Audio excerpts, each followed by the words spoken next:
So good morning in Europe and good afternoon in Asia.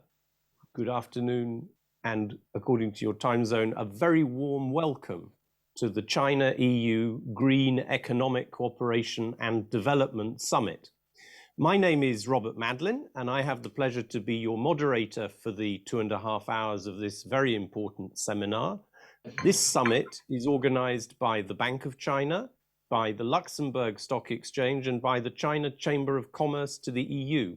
And today we are gathering almost 20 leading political thinkers, experts, and scholars in the green economy from China and Europe, as well as distinguished representatives from financial institutions and from business, to share and discuss their ideas on green development.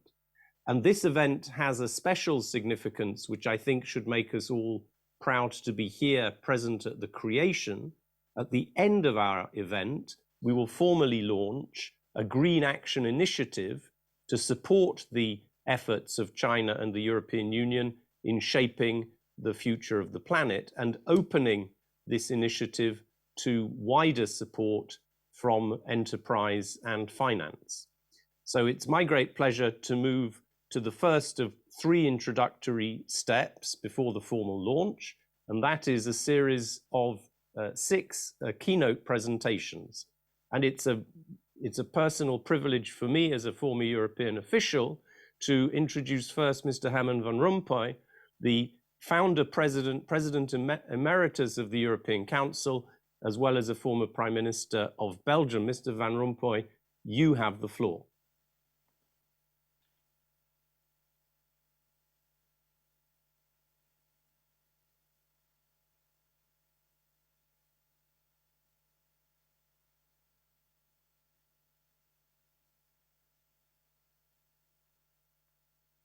Can I start?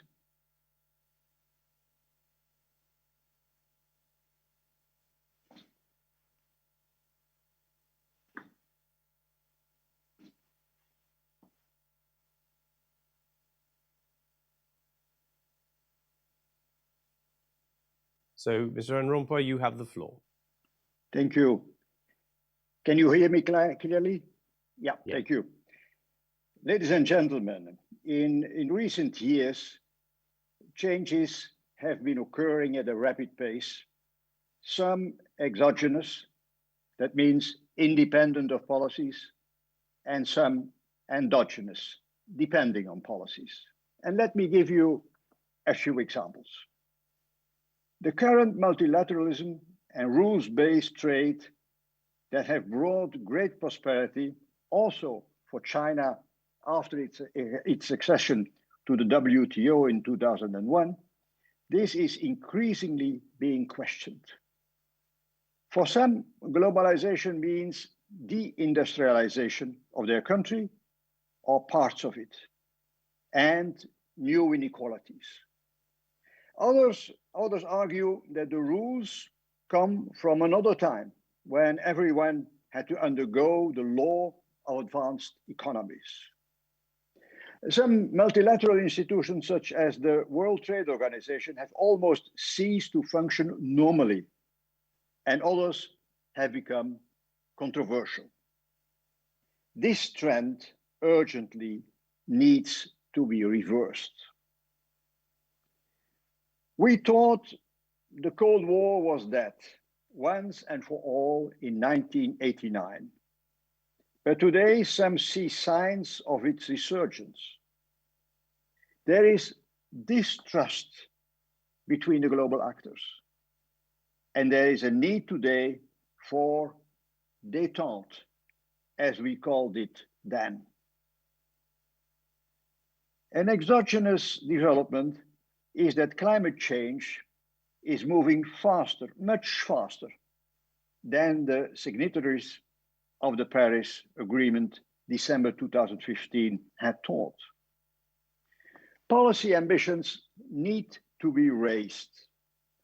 Net zero emissions of greenhouse gases must be achieved by 2050 or 2060. But this requires that the intermediate targets for 2030 be raised now.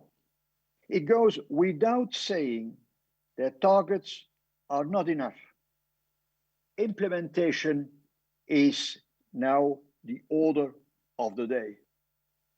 In any case, according to the International Energy Agency, green investments must triple by 2030 to meet the Paris targets, and green financing must be sought. Climate policy itself is becoming more robust. The spectacular rise of renewable energy is causing a geopolitical shift to the disadvantage of the gas and oil producing countries. And this trend is irreversible. Climate and energy policies are profoundly changing our economies and our way of life. Our way of life in the cities in particular. The new world is being prepared right before our very eyes. Another exogenous factor, the pandemic. And the pandemic is not over worldwide. It's a crisis that, for the first time, affects almost all countries, unlike the financial crisis of 2008. It increases inequalities within and between countries. Extreme poverty is rising again after decades of decline. Much will depend on the vaccination coverage, and some continents are lagging dramatically behind. Here too, multilateralism would solve much instead of bilateral aid. Ladies and gentlemen, the European Union has tried to provide answers to these unique challenges, taking into account its own values and its own interests. The Union remains committed to multilateralism and to open and fair trade, respecting a level playing field. The Union does not want trade wars. At the same time, it wants to protect itself better against unfair competition in both trade and investment. The Union has learned in the past 5 years to be less naive and has learned to become much less dependent on the volatility and the aggressiveness of other countries and companies. The notion of what we call strategic autonomy has become an important policy objective for the European Union, not as a matter of autarky, but as a kind of defense against violations of the multilateral order. Strategic autonomy touches many domains, such as trade, investment, strategic sectors, batteries and chips, industrial data, defense, the digital, cyberspace, migration, climate and energy, medical equipment and pharmaceuticals, raw materials, and in the future, certainly food. In all these areas, numerous initiatives have already been taken by European authorities. Europe is not only wanting to become less dependent in an interdependent world. China also uses concepts such as technological self-reliance and dual circulation. Ladies and gentlemen, it is a pity that the investment agreement concluded in principle between the European Union and China in December 2020 is currently in the fridge. Sooner or later, it has to be taken out of there. It is a key element for a restart of the EU-China relationship. Here too, trust has to be restored. Apart from this, the European Union is ready to cooperate with China on climate in the name of the common human interest that transcends all national interests. The EU has increased its 2030 emissions target from -40% to -55% compared to 1990 levels. In 2020, we more than achieved our minus 20% targets. The Union's massive economic recovery program dedicates almost 40% to the climate. EU's climate bank, the European Investment Bank, by the way, the biggest investment bank in the world, plans to increase its level of support to climate action and environmental sustainability to exceed 50%, 50, of its overall lending activity by 2025 and beyond. The announced 250 billion green bond issuance that will be launched by the European Commission under our new recovery plan will consolidate Europe's leadership on the market, while the forthcoming proposal for an EU green bond standard is expected to provide further stimulus to this asset class. The European Central Bank advocates a green capital markets union in the European Union. Its president, Christine Lagarde, recalled recently that 60% of green bonds, both senior and unsecured, were issued in the EU in 2020 and in a market that has grown 8-fold. She also noted that the euro is the most widely used international currency in sustainable finance, accounting for 50% of all green bonds issued last year. But we must look further. The international platform on sustainable finance is at the heart of a global green financial response. Collectively, it represents around half of the world's economy, the world's population and CO2 emissions. And China and the European Union are founding members of the platform in 2019. The ultimate objective of the international platform on sustainable finance is to scale up the mobilization of private capital towards environmentally sustainable investments. The platform therefore offers a multilateral forum of dialogue between policymakers that are in charge of developing sustainable finance regulatory measures to help investors identify and seize sustainable investment opportunities that truly contribute to climate and environmental objectives. The risk that fragmented practices lead to insufficient financing for the climate transition globally is real. And therefore, promoting integrated markets for environmentally sustainable finance is key in order to mobilize international investors. Ladies and gentlemen, the Union has dramatically accelerated its vaccination program in recent months, while remaining an open continent. Our vaccination coverage stands up to any comparison with the UK and the United States. Until recently, we exported as many vaccines as we used ourselves. The Union is the largest donor to the multilateral COVAX program, which aims to facilitate global access to vaccines. However, the gap between rich and poor remains very wide in the face of the pandemic. I endorse what has already been said on this. Each one is only safe when everyone is safe. The poorer countries must be able to count on us for vaccines, for debt relief, for infrastructure, for cooperation in their human development, for the fight against climate change. This is called solidarity.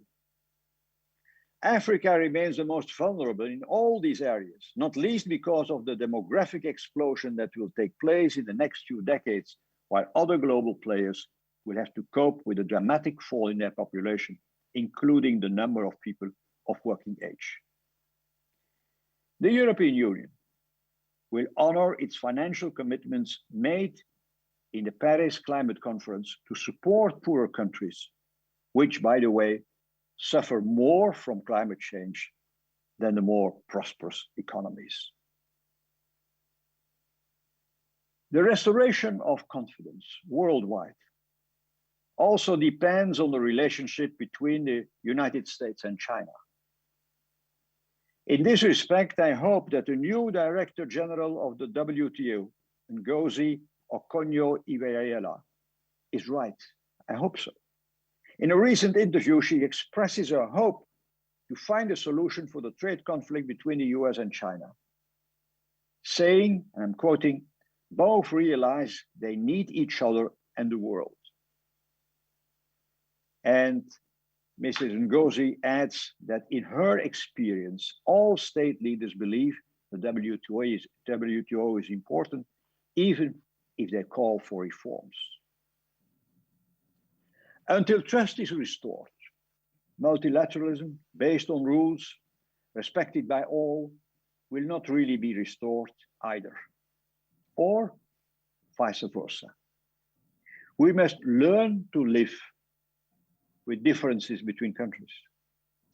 Those differences can be of many kinds, political, religious, or ideological. Living with differences is the basis of harmony, solidarity, and peace. And that is our experience in the European Union with its 27 countries and 24 official languages. At the global level, one can be competitors and rivals of different kinds, but that does not make one an enemy of each other. One can even be strategic partners in well-defined fields or projects, even if the countries are not like-minded and even if they say so publicly. Trust is also based on predictability of behavior. It must also be based on respect for international law and the integrity of each country's territory. Ladies and gentlemen, building trust is a process. Certainly restoring it. In my country, there is an expression that says that trust goes away on horseback and returns on foot. But the most important thing is to start the process. I remain a man of hope. Thank you so much for your attention. Herman Van Rompuy, thank you very much for this extremely statesmanlike sweep of the challenges we face. How can we be more ambitious in saving the planet if we do not build also trust, solidarity, and multilateral cooperation? And I think the role of markets, the role of finance, and the role, as you mentioned, of standards to keep those markets honest is intrinsic to what we're discussing today. Thank you very much. I'd now like to pass the floor, ladies and gentlemen, to the President of the Bank of China, Mr. Liu Jin. Mr. Liu, you have the floor. Thank you. Okay, thank you, Robert. Honorable President Van Rompuy, Minister Gramegna, Minister Wang Hongjian, Vice President Mourinho Félix, Director General Li Gao, dear colleagues, ladies and gentlemen, it is my pleasure to join you today at this CLOUD meeting. On behalf of the Bank of China, I'd like to extend to you a warm welcome and sincere gratitude for your presence. Last week, during the 9th World Peace Forum, President Van Rompuy expressed his confidence in the conclusion of China-EU investment agreement.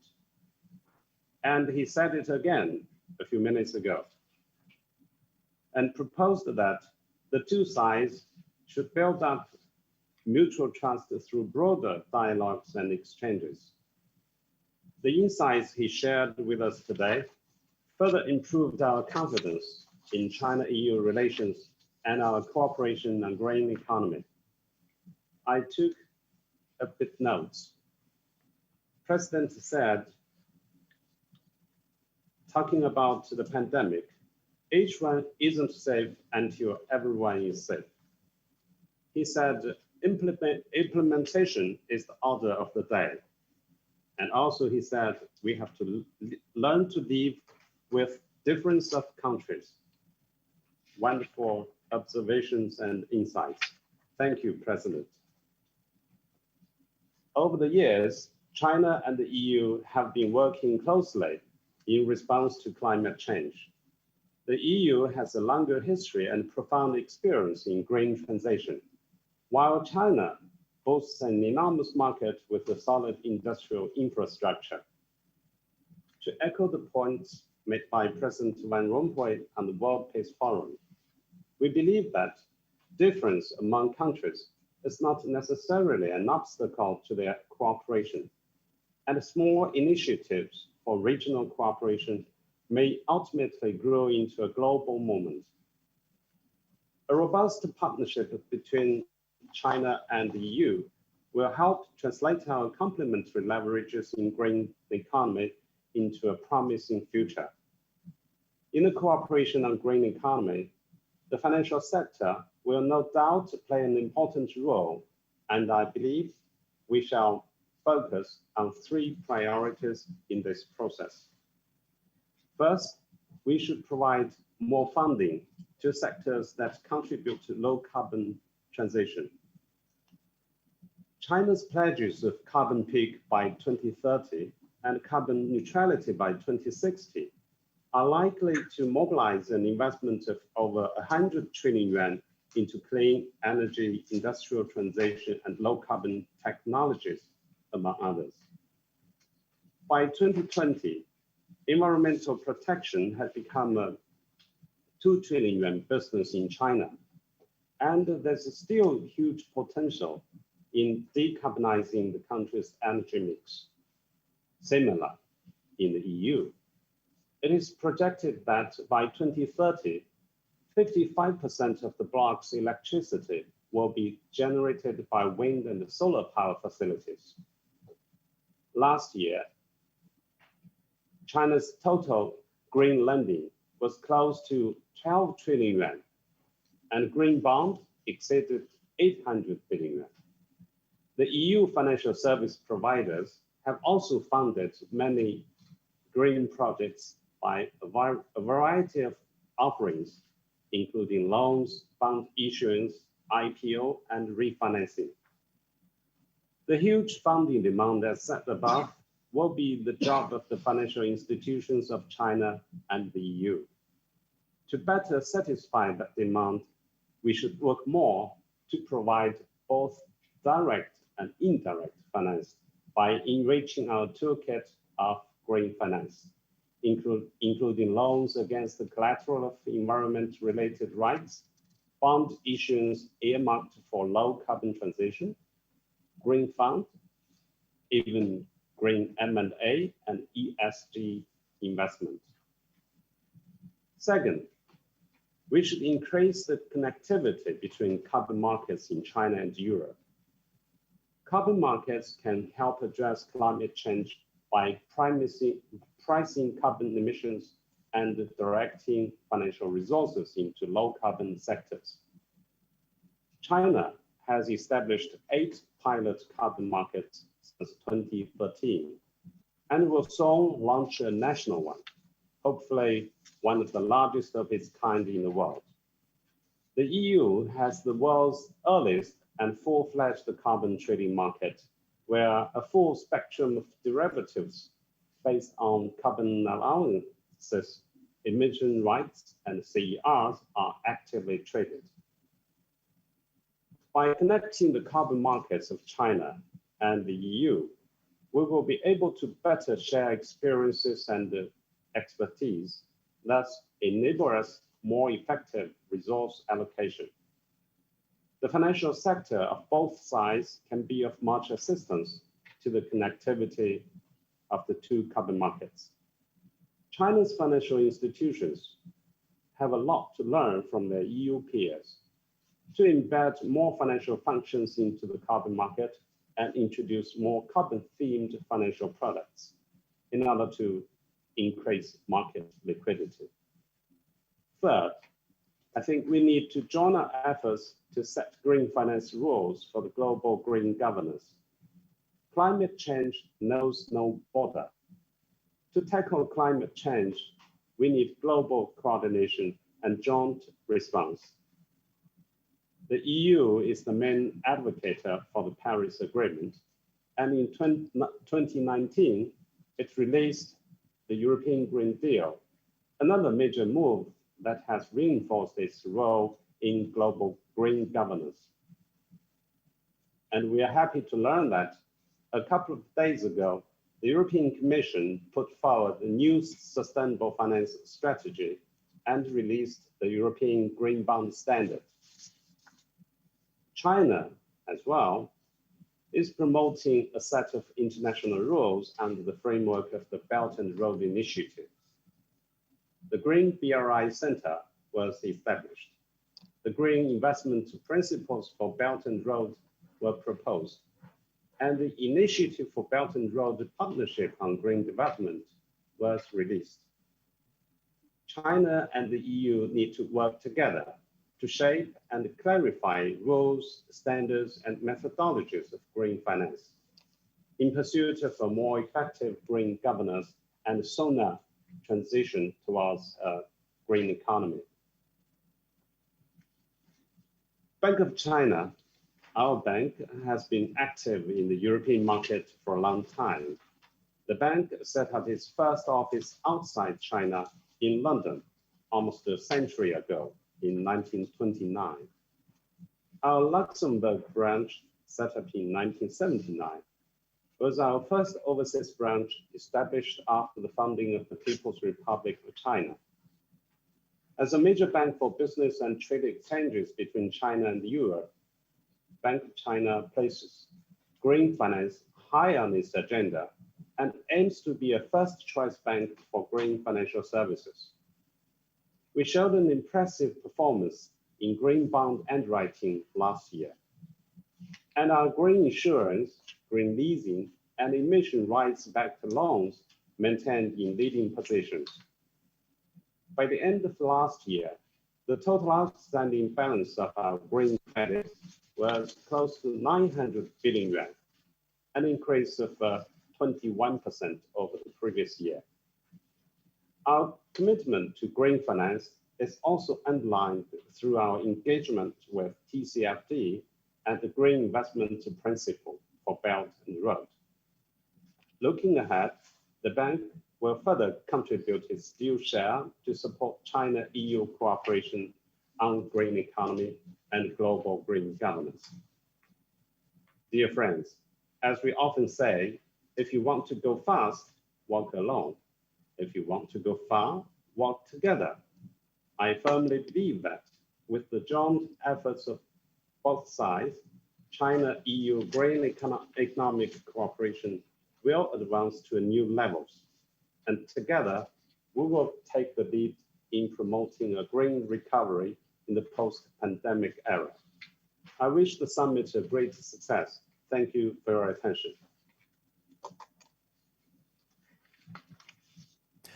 Mr. Liu, thank you for taking time to join us, and thank you for digging deeper into the theme of what the financial sector can do, carbon-themed financial products, shared green finance rules. And I think that that gives a sense that Bank of China in Europe and in China and worldwide can be a leader in creating a sustainable finance reality. Thank you. I'd now like to pass the floor to Mr. Pierre Gramegna, the Minister of Finance of Luxembourg, because I think the political decisions, as both the previous speakers have made clear, really matter. And of course, it's the ministers who take the decisions. Mr. Gramegna, you have the floor. Thank you very much for the introduction, President Emeritus Van Rompuy, President Liu, Vice President of the European Investment Bank, Ricardo, my friend Mourinho Félix, and then I'd also like to particularly greet Minister Wang and Director General Li. Let me first congratulate the organizers of this teleconference, the Bank of China, the Chamber of Commerce of the European Union, and the Luxembourg Stock Exchange, because I think this is the kind of meetings and conferences we need to build bridges on sustainable finance worldwide. And that's what's happening right now in front of us. Let me then also say from the outset that I subscribe to everything to what President Van Rompuy has just said. And we did not coordinate before the meeting. And I have met once only President Van Rompuy in my life a couple of years ago in Brussels, but I would really like to warmly welcome all the things he said. I'm going to refer to a few major statements he made, because it's important to read my statement, which is obviously a Luxembourg statement, but also a statement committed versus a strong European Union. We have seen that the pandemic has worked as a catalyst for the green and sustainable transition. And we are now encouraged to move together in Europe to build forward better. Now, we have devised a common answer to the pandemic at the European Union level with the 750 billion Recovery and Resilience Fund of the European Union. And we have even before that, as finance ministers, decided emergency measures worth 540 billion euros, which include also the action and the activities of the European Investment Bank and of the European Stability Mechanism. So this solidarity that we've seen in Europe in the aftermath of this pandemic, we should not take that for granted. If you had asked me in March that Europe would issue common debt, that Europe would commit hundreds of billions of funds for those countries that suffer most from this symmetric shock, I would have told you that you are dreaming, but we did it. So this European solidarity that we had in the pandemic, it's the same kind of solidarity we need for the planet. And I completely agree with President Van Rompuy, and it has also been mentioned by President Liu. We will only be safe in terms of the pandemic when all countries are safe. But for the climate, it's exactly the same. We will only be safe, we will only have saved the planet if we all work together. Because if we fail, we will all lose together. And the only one who's going to survive is the planet itself and nature, but without humankind. So let's face it, the European Union has answered in a common way and has insisted on the qualitative aspects of the answer. So we will build forward better means that we insist on the dual transition, the climate and green transition on the one hand, and the digital one as the second priority. This happens also through the issuance of green bonds and social bonds. Let me underline that the European Union has already become the largest issuer in the world of social bonds, as they have issued 80 billion euros of social bonds at the Luxembourg Stock Exchange. If we look back what happened in the last 2 years, we can see that ESG assets and funds have now reached $2 trillion US. And we have also reached last year the issuance of more than 1 trillion green bonds. So you can see that markets have high expectations on this, and that those financial products that are green or social or comply with ESG standards are very much asked for and desired by the market. Let me just, in my short speech, insist on 3 aspects that are key for sustainable finance. 1 is multilateral action. 2 is the importance of regulatory frameworks and building bridges between all the standards. And 3, the public-private partnership. Multilateral action is key. It is the enabler that will help us have sustainable finance. Now, and it has been said, look at the international tensions that we have.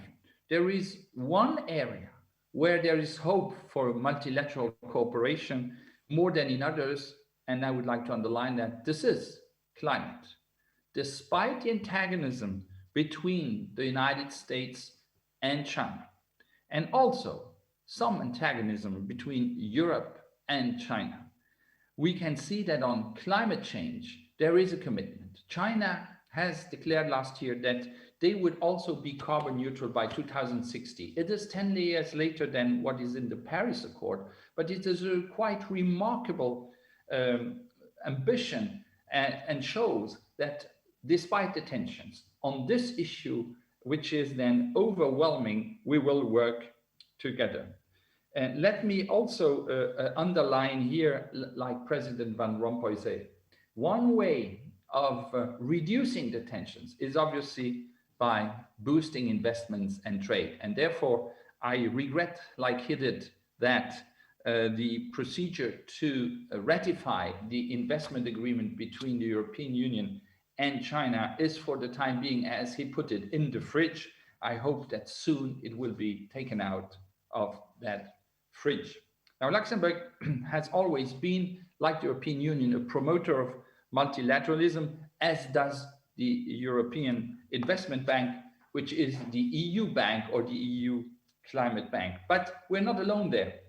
I look at the AIIB, the Asian Infrastructure and Investment Bank, that has committed that 50% of its loans will be green by 2025.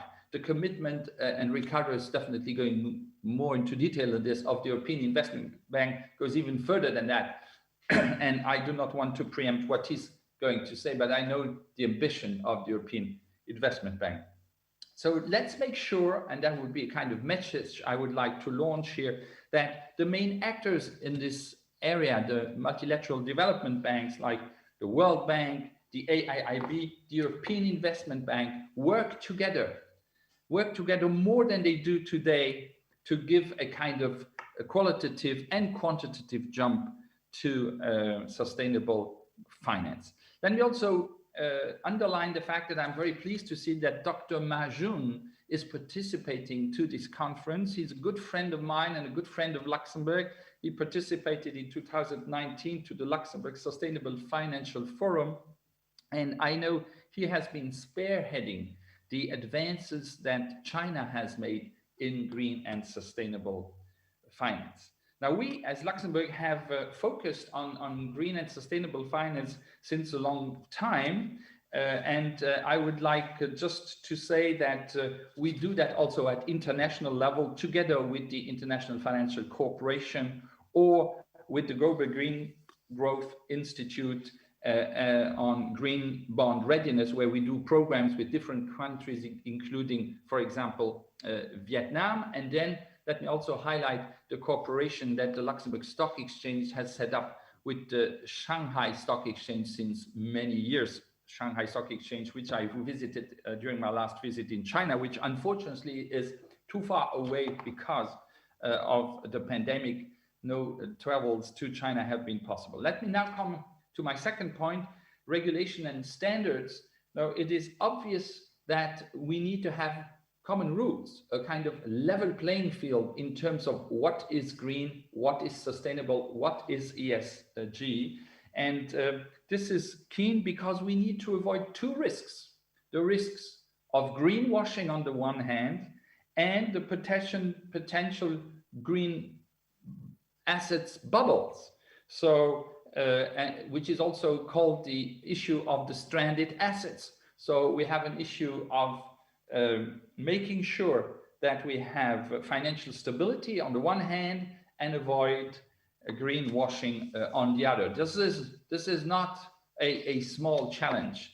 And the European Union has been quite advanced in this. The taxonomy, as we call it, regulations of the European Union have been agreed 1.5 years ago, are now into play. The European Commission will is about to spell out through delegated acts how this taxonomy is going to be implemented.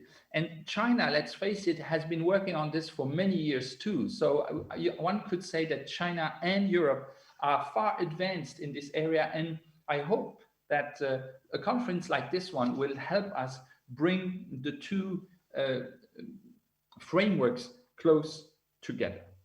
And that's exactly what we need to do. And you can count on Luxembourg to help achieve that. Let me now come to my third and last point, which is the public-private partnership to support finance and transition. Now, public-private partnership is key because public finance alone will not do the trick. Because what we need is not billions of investments, but trillions.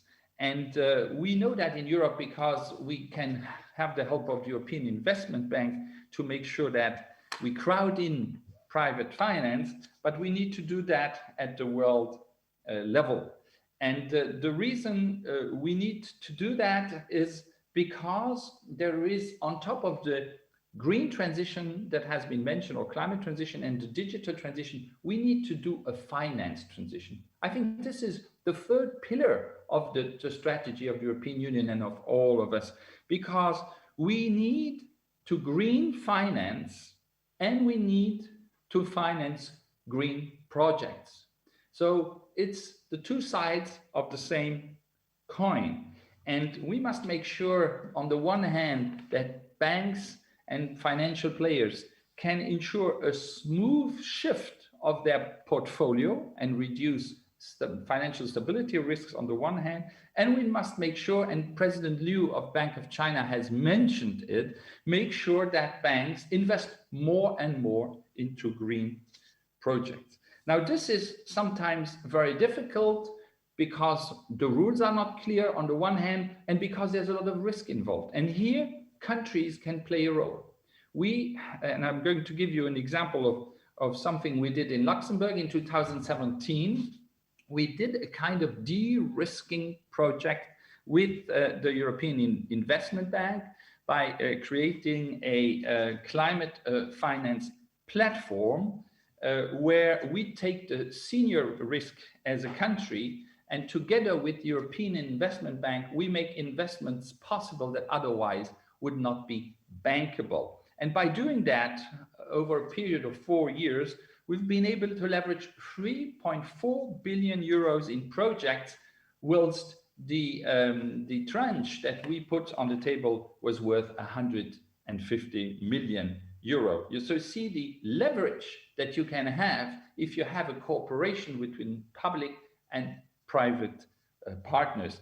We've done something different at the national level, which is an international climate finance accelerator, which is a way to boost the competencies of fund managers in the field of ESG, in the field of sustainable investments. And we've been able through that to support the creation of 18 emerging funds. By doing that, you also work, I would say, bottom up, making sure that all the players integrate the knowledge that is needed for sustainable investment projects. Let me conclude by saying that I'm very pleased about this initiative. I think that by doing what we do, we will boost confidence. And as President Van Rompuy said, this is what we need for the future. Let me also welcome the Green Action Initiative that is being launched on this occasion. This will definitely help the confidence level grow between Europe and China. Thank you very much.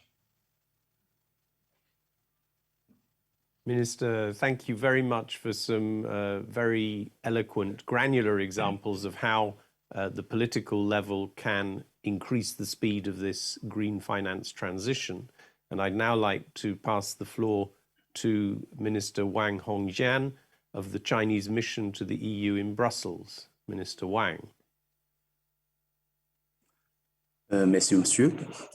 Monsieur le Président émérite Van Rompuy, Monsieur le ministre Pierre Gramegna, 尊敬的刘金行长，李高司长、徐海峰会长、女士们、先生们 Mesdames et messieurs, chers amis, très heureux d'être parmi vous.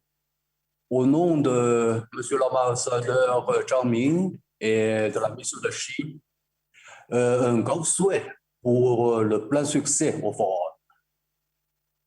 Je suis certain que les révélations et contributions seront précieuses pour la coopération Chine-Union européenne en matière de l'économie verte.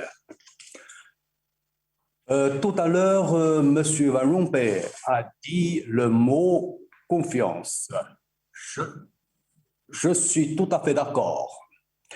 Et nous avons une phrase qui dit la confiance est plus chère que l'or.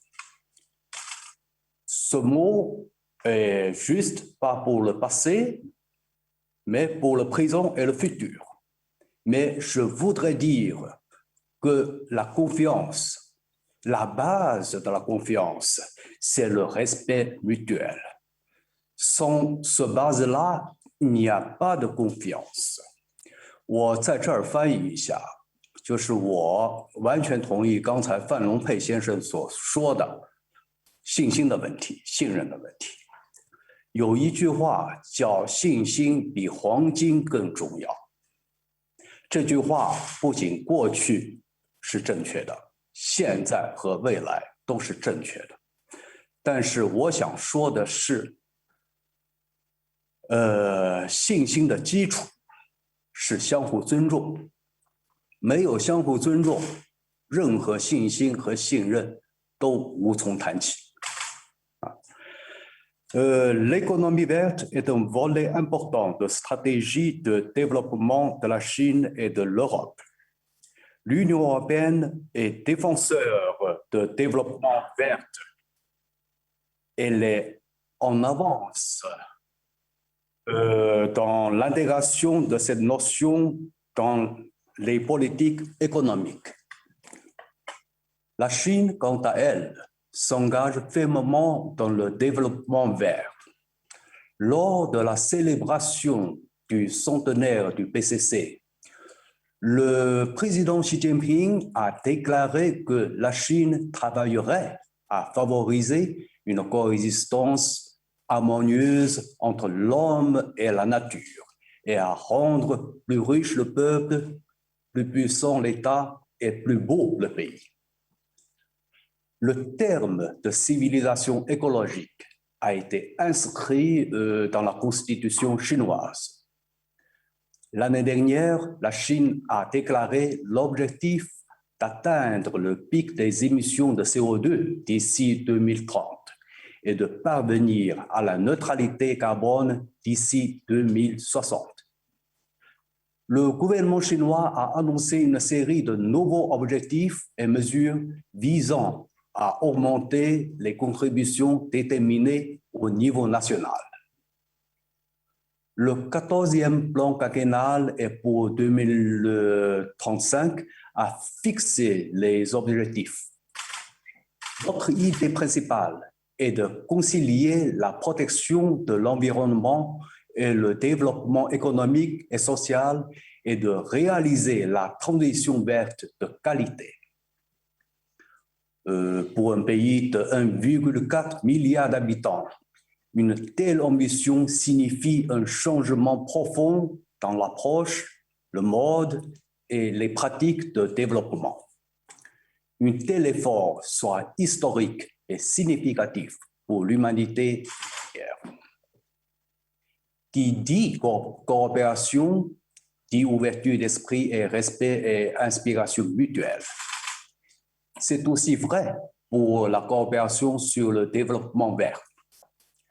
Déjà en 2005, la Chine et l'Union européenne ont établi un partenariat sur le changement climatique.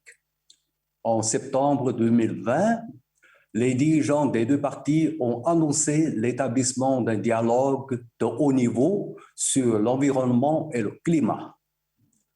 La coopération verte est devenue un fleuron et un nouveau moteur pour le partenariat global stratégique Chine-Union européenne.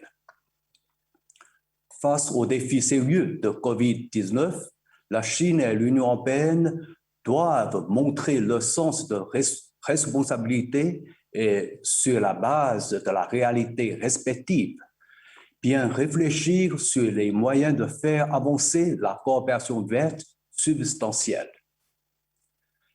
Les deux parties ont intérêt à élargir et à approfondir leur échange politique et à innover dans leur coopération. Monsieur Félix, vice-président de la PEI, est parmi nous aujourd'hui. Au cours de 25 dernières années, la PEI a investi 1,3 milliard d'euros dans la plantation et la restauration de forêts en Chine, permettant de créer environ 800 000 hectares de forêts, 3 fois la superficie de Luxembourg, de réduire les émissions de gaz à effet de serre de 2,5 millions de tonnes par an et de créer près de 120 000 emplois. Que plus de bons exemples comme celui-ci.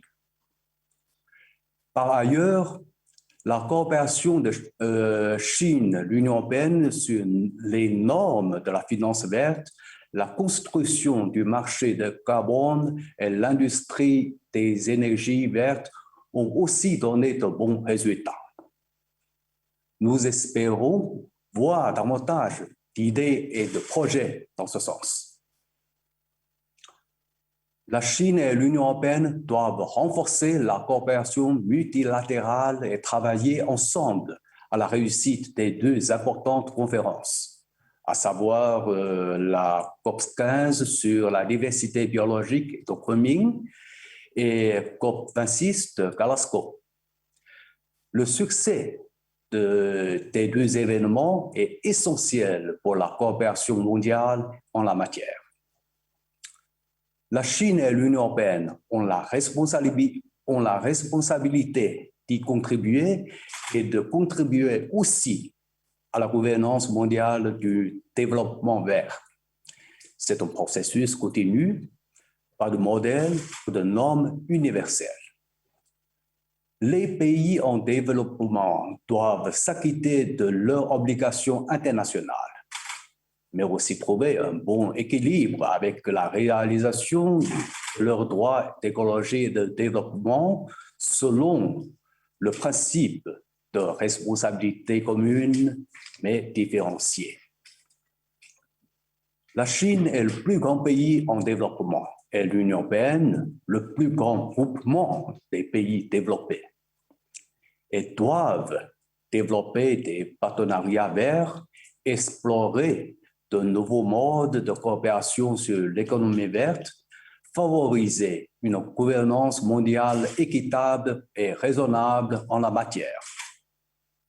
Cet engagement conjoint inspirera les autres pays dans la recherche d'un mode de coopération verte mutuellement bénéfique et apportera plus de confiance et d'espoir à l'humanité pour relever les défis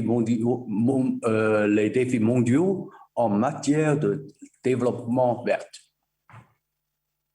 Pour terminer, encore une fois, tous mes vœux pour le plein succès au forum. Je vous remercie. 谢谢大家。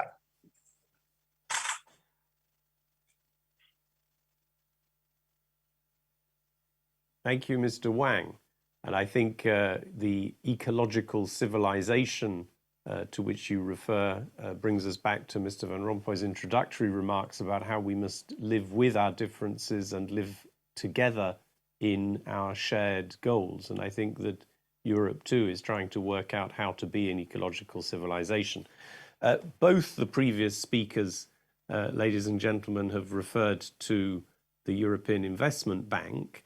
And I think it's been renamed there the EU Climate Bank by Mr. Gramegna. So I'd like to pass the floor to Ricardo Mourinho Félix, the Vice President of the EIB, to add a little colour as to the EIB's role in European and global green finance. You have the floor. Well, thank you very much for the invitation. It's a great pleasure to be in this very important conference. Dear President Emeritus of the European Council, Herman Van Rompuy, the President of the Bank of China, Liu Jin, dear Minister of Finance of Luxembourg, mon cher Pierre, dear Minister of Chinese Mission to the European Union, Wang Hongjian, Distinguished speakers and guests, ladies and gentlemen. So the climate change and the environmental degradation are global challenges. And as any global challenge, they have to be addressed globally in a coordinated fashion and adopting holistic approaches that take all the aspects and look at them in an integrated form. China and the European Union play a role of paramount importance in this endeavor, and our collaboration is imperative. Green finance plays a key role in this transformation of our economies, and we must allow capital for investment in green activities to flow where the resources are more necessary and where they can be more efficiently used. And the cooperation between China and the European Union, more than desirable, it's simply crucial in this aspect. We need, and we have established, a shared definition of what green is. It's the biggest challenge that we face. The importance of this objective can be illustrated by resorting to the famous Analect of Confucius. When Zelu asked Confucius what his first priority would be if he were entrusted with the government of the state, the master replied to rectify names. And that's a very important insight. Words should mean the same to everyone if a good governance is to be ensured. So green investors' confidence must rely on clear rules, on the legal certainty that definitions, wherever they are used, they mean the same. And this is key for allowing effective cross-border capital flows. And China and the European Union took seminal initiatives in this field. Back in 2015, the People's Bank of China established the so-called China Catalog, a groundbreaking example of an official green taxonomy for the capital market. 1 year later, in 2016, the Chinese presidency launched the G20 Green Finance Study Group to promote the development of a global and integrated approach. And in September the same year, the European Commission announced its intention to reform sustainable finance.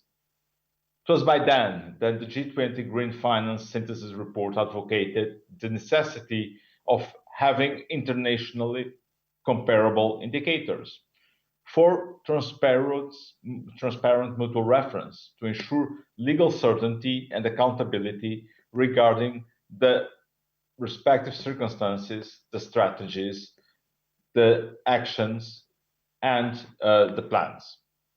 And this idea is at the core of the European Commission Action Plan on Sustainable Finance Growth. In the EU regulation on the establishment of a framework to facilitate sustainable investment that sets the stage for European Union sustainability taxonomy. And the European Union taxonomy is another milestone in the enhancement of transparency and accountability on what green investment means, to ensure that there are harmonized and comparable indicators. In 2019, the European Commission launched the International Platform for Sustainable Finance to foster the improvement of transparency in an organic and cooperative manner. And this platform, in a working group co-chaired by China and the European Union, is developing a common ground taxonomy. In what concerns the climate change mitigation, results are expected later this year. This will be a game changer for strategic market participants like the European Investment Bank. As the Climate Bank of the European Union, we are well aware of the challenges involved in bringing transparency into green finance. And this is key to avoid greenwashing. Greenwashing is our main enemy. We must all defend the green finance and the green bond market integrity at all costs.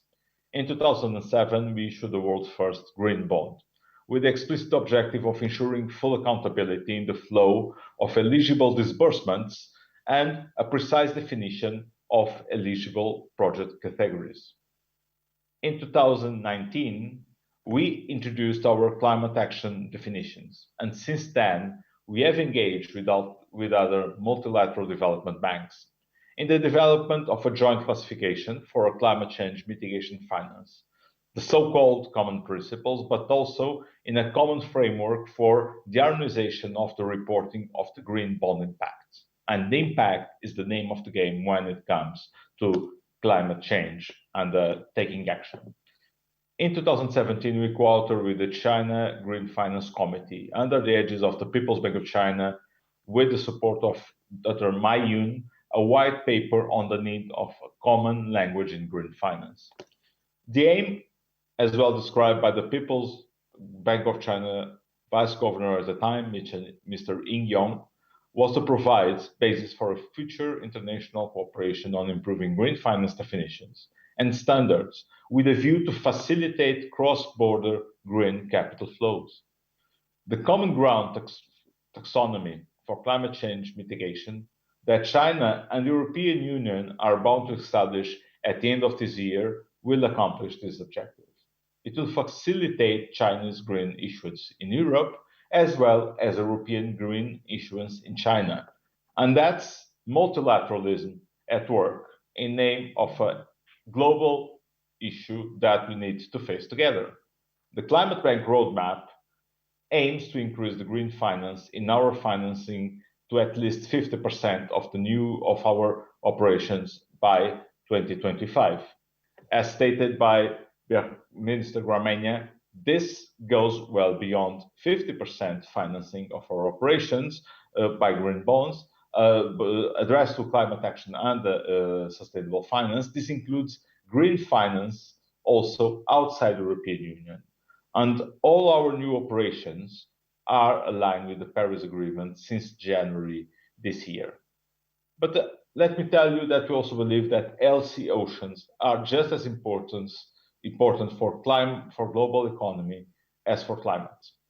EIB is committed to support clean oceans and the sustainable blue economy worldwide, in collaboration with peers like the Asian Development Bank or with the European national promotion institutions like CDP in Italy or the ECO in Spain.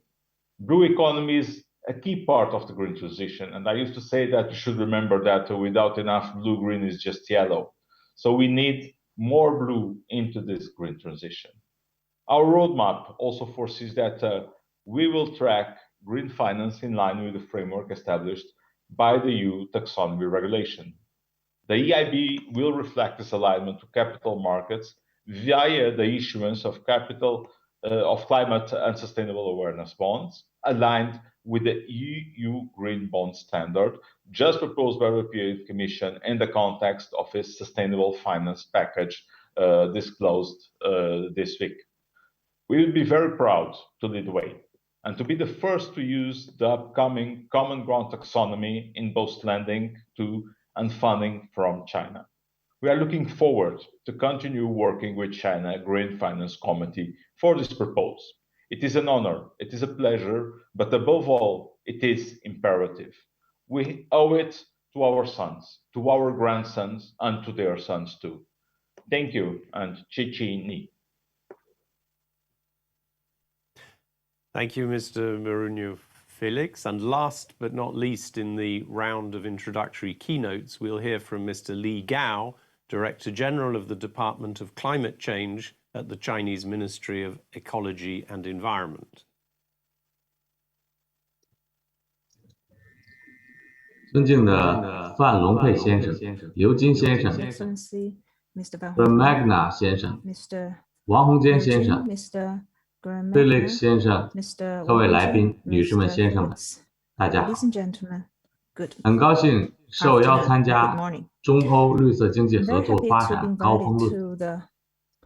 中欧作为世界两大力量、两大市场、两大文明，始终坚定支持多边主义，高度重视应对气候变化，开展了一系列卓有成效的政策对话和务实合作。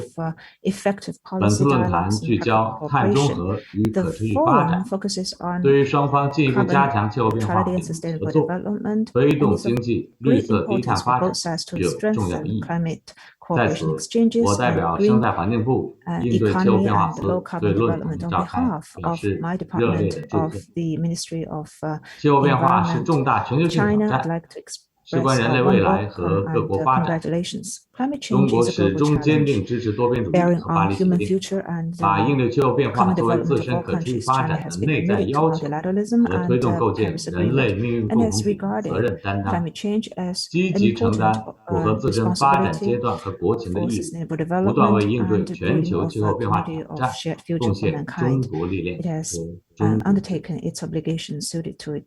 中国中国始终高度重视气候变化，坚定不移走绿色低碳发展道路。2020年9月22日，习近平主席在第75届联人大一般性辩论上郑重宣布，中国二氧化碳排放力争于2030年前达到峰值，努力争取2060年前实现碳中和。12月12日，习主席在气候雄心峰会上进一步宣布了我国国家自主贡献的新目标、新举措，显著提高了国家自主贡献力度。习近平主席的重大宣示体现了中国积极应对气候变化、走绿色低碳发展道路的坚定决心，彰显了中国主动承担应对气候变化国际责任，推动构建人类命运共同体大国担当，为全球气候治理注入强大政治推动力。中国始终重信守诺，坚定不移实施积极应对气候变化国家战略。截至2020年底，单位 GDP 二氧化碳排放较2005年降低约 48.4%， 非化石能源占能源消费的比重达到 15.9%， 超额完成2020年控制温室气体放生的目标，实现了碳强度的持续大幅下降和能源结构的持续优化，扭转了二氧化碳排放快速增长局面。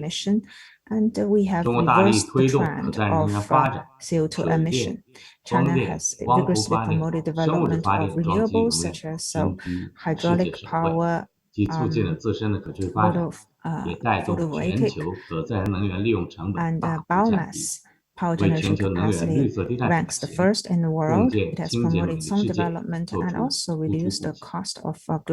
中国始终建设性参与全球气候治理进程，坚定不移坚持多边主义。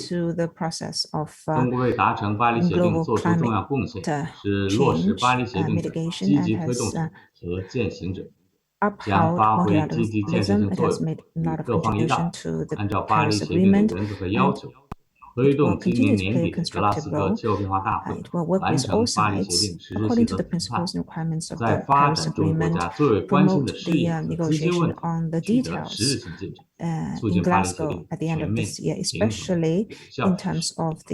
女士们、先生们，与发达国家相比，中国实现从碳达峰到碳中和的时间将大幅缩短，需要付出更加艰苦的努力。中国将把碳达峰、碳中和纳入生态文明建设的整体布局，以经济社会发展全面绿色转型为引领，以能源绿色低碳发展为关键，以降碳为重点战略方向，推动减污降碳协同增效，加快形成绿色低碳发展的产业结构、生产方式、生活方式、空间格局。中国将把碳达峰目标和碳中和愿景全面融入国民经济和社会发展规划。中国已经成立碳达峰、碳中和工作领导小组，在领导小组的统筹领导下，将完善碳达峰、碳中和的工作顶层设计，制定碳排放达峰行动方案，压实地方责任，盯牢重点领域和行业，强化监督考核，健全法律法规和标准体系，推动形成有利于实现碳达峰、碳中和的政策体系。中国将加快推动重点领域绿色低碳行动。我们将采取更加严格的措施控制化石能源消费，以更大力度推动非化石能源，特别是可再生能源方面，进一步提升能源利用效率，推动煤炭消费进展，持续推动工业、交通、建筑等领域绿色低碳化，建设现代化低碳工业体系， and 实现经济产出与温室气体排放 systems of technologies 强化非二氧化碳温室气体排 will 放控制， enrich the 提升生态系 types 统 of 碳汇能力， trading 倡导 products 简 and 约适度、 ensure stable 绿 and 色低碳的 healthy 生活方 development 式， of the 全 market 面提升全社会绿色低碳发展意识。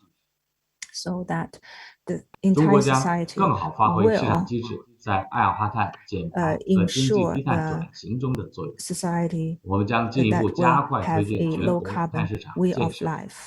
推动出台碳排放权交易管理条例， We 持续 will 完善 see to 配 it 套制度 that 体系， the 完善碳排 carbon 放数据 trading 核算、报 rules 告和核 are 查技术规范体 adopted 系， 在发电 and 行业碳市场 improve the 运行良 data 好的基础 accounting, 上， reporting, and 逐步将 verification of 市场覆盖范 carbon 围扩大 emission 到更多高排放行业， on the basis 丰 of 富交易 sound 品种和 operation 交易 of 方式， 实 the 现全 carbon 国碳市 market 场 in 的 the 平稳 power 有效 sector 运 will 行 gradually 和健康 expand 持续 the 发展， sector into 有效发挥市 more 场机制 high 对控 energy 制温室气 consuming 体排放， industries 实现碳达峰、碳中和的重要作用。 so that the 中国将推 carbon 动金融 neutrality 机 and 构对碳 carbon 达峰、 peak 碳中和 will 目 be 标做 achieved 出 at an 系 early 统性 date. 响应。2020年，生态环境部会同发 China 展改 will 革委、人民 support 银行、 the role 银保 of 监会 financial 和证监 institutions in 会 this regard. 联合印发 In 关于 2020, 促 our 进应对气 ministry, 候变 together 化 with 投融 the 资的指导意见， NDRC 对气候 and 投融资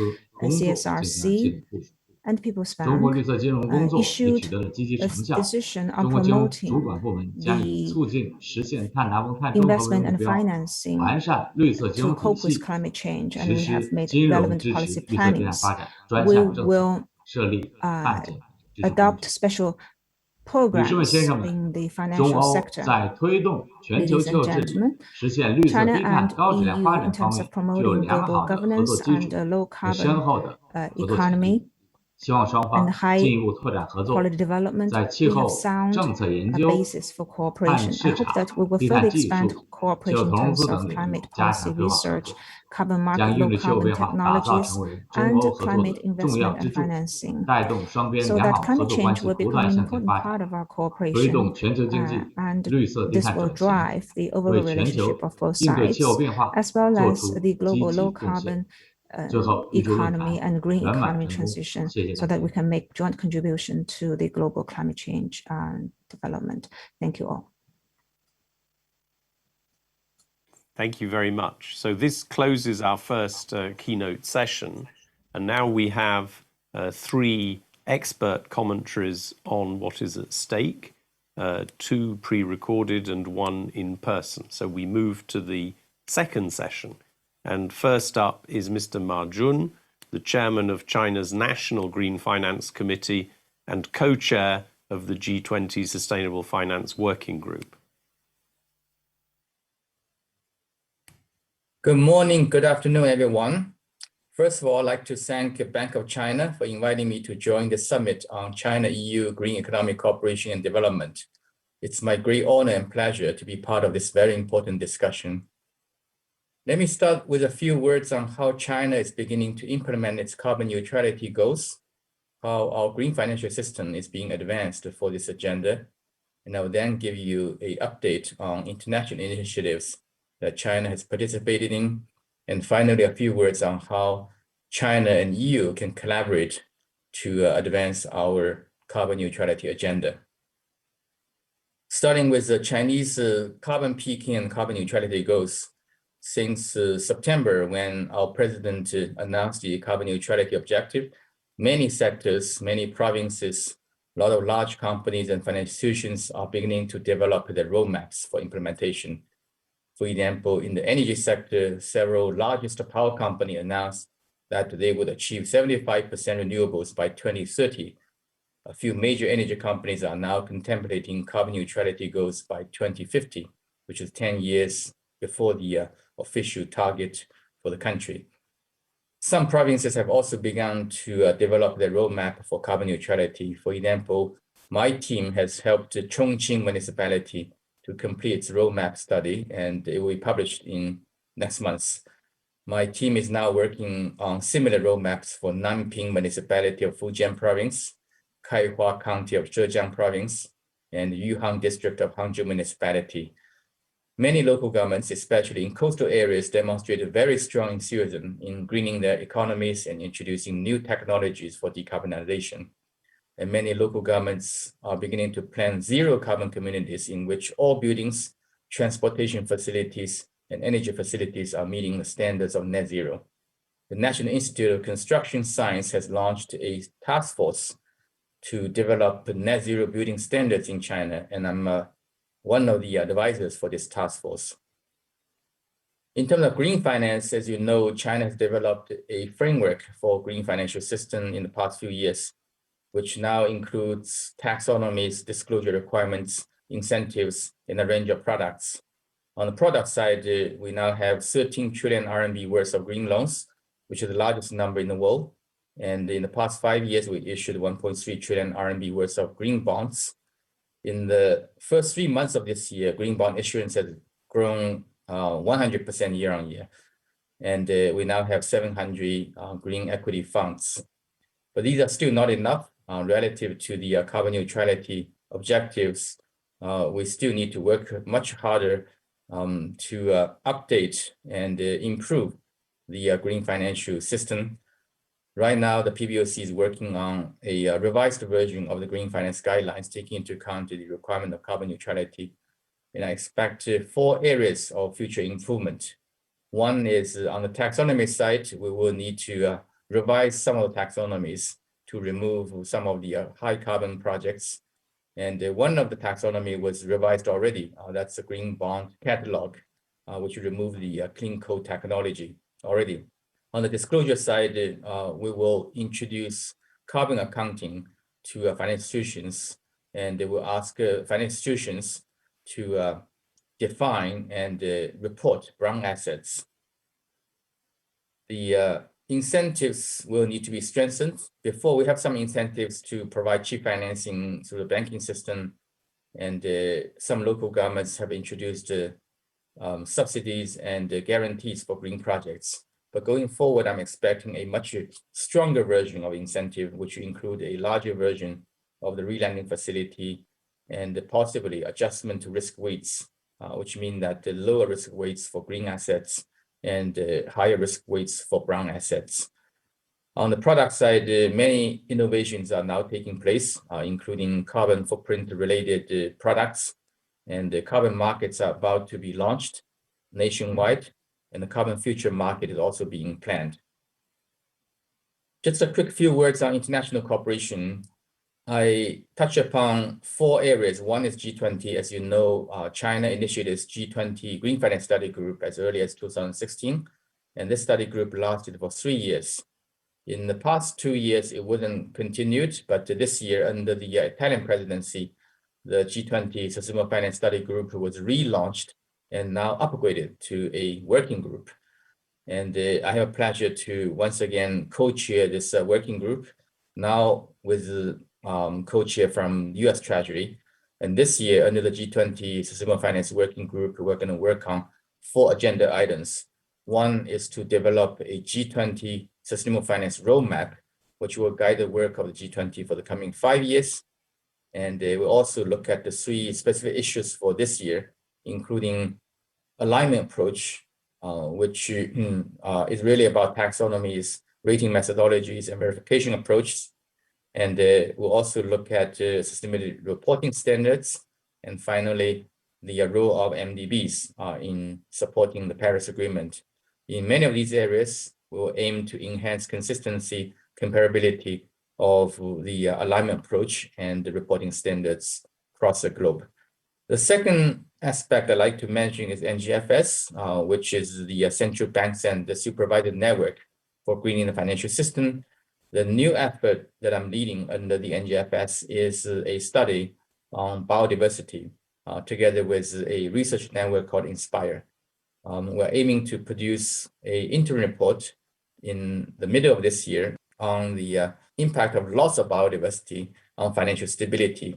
And in the beginning of next year, we're aiming to produce the final report, which will include recommendations on how central banks and regulators should help protect the biodiversity and enhance the transparency on the relationship between biodiversity and financial risks. The third initiative I'd like to mention is GIP, that's Green Investment Principles for the Belt and Road, which was launched back in 2018 by China Green Finance Committee and City of London.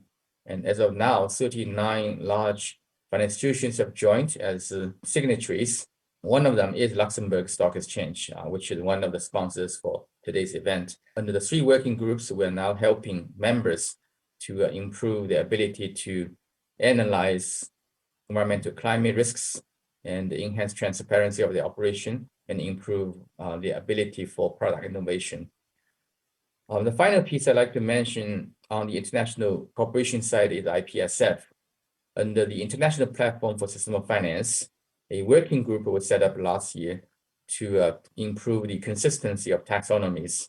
And this working group is now working towards a common ground taxonomy based on the Chinese taxonomy and the European taxonomy, so that in the future, once the common ground taxonomy is ready, it can be used on a voluntary basis by Chinese issuers and European issuers to issue green bonds, for example, by European issuers in the Chinese market and by Chinese issuers in the European market. The final topic I'd like to touch upon is China-EU collaboration on green finance.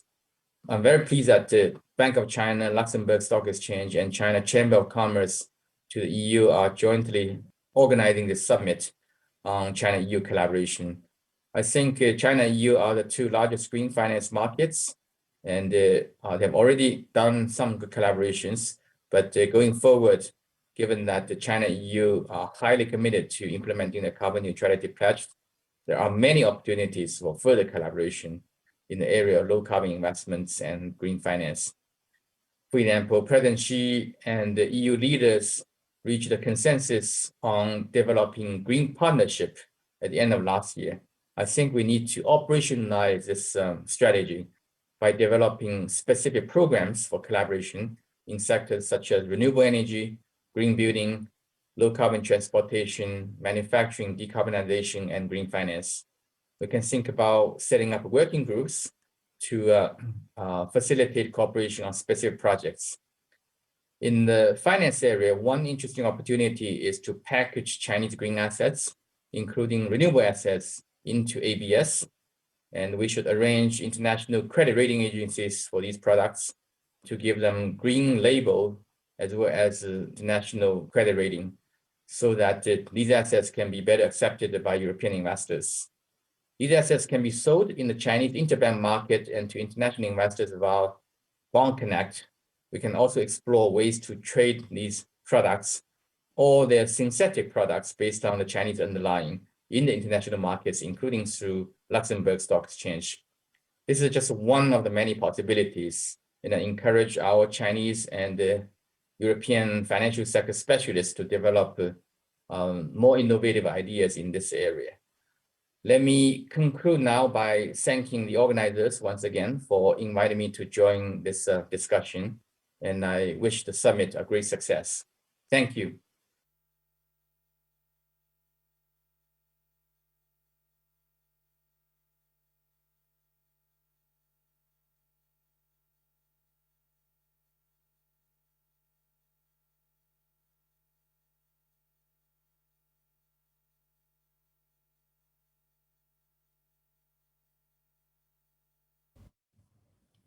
Ladies and gentlemen, distinguished guests, greetings from Luxembourg. It's a great privilege to address such a distinct audience at this special summit. I'd like to start by thanking Bank of China and the China Chamber of Commerce to the EU for organizing this summit. It's a great privilege for the Luxembourg Stock Exchange to be part of this event, which focuses on the importance of the international cooperation when it comes to sustainable development. The effects of the COVID-19 pandemic are far-reaching and still with us today. However, the crisis has played a key role in resetting the global mindset to focus on building back better in the global economy, in our societies, and when it comes to our planet, which we will one day hand over to the future generations. China has taken solid steps in creating a greener world for its future generations.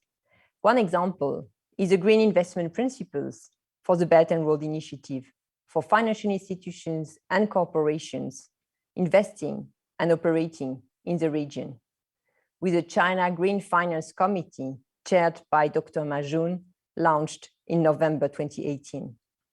The GIP aims to incorporate low carbon and sustainable development into the BRI by encouraging financial institutions and companies to make their investment in the initiative greener via a voluntary code of practice.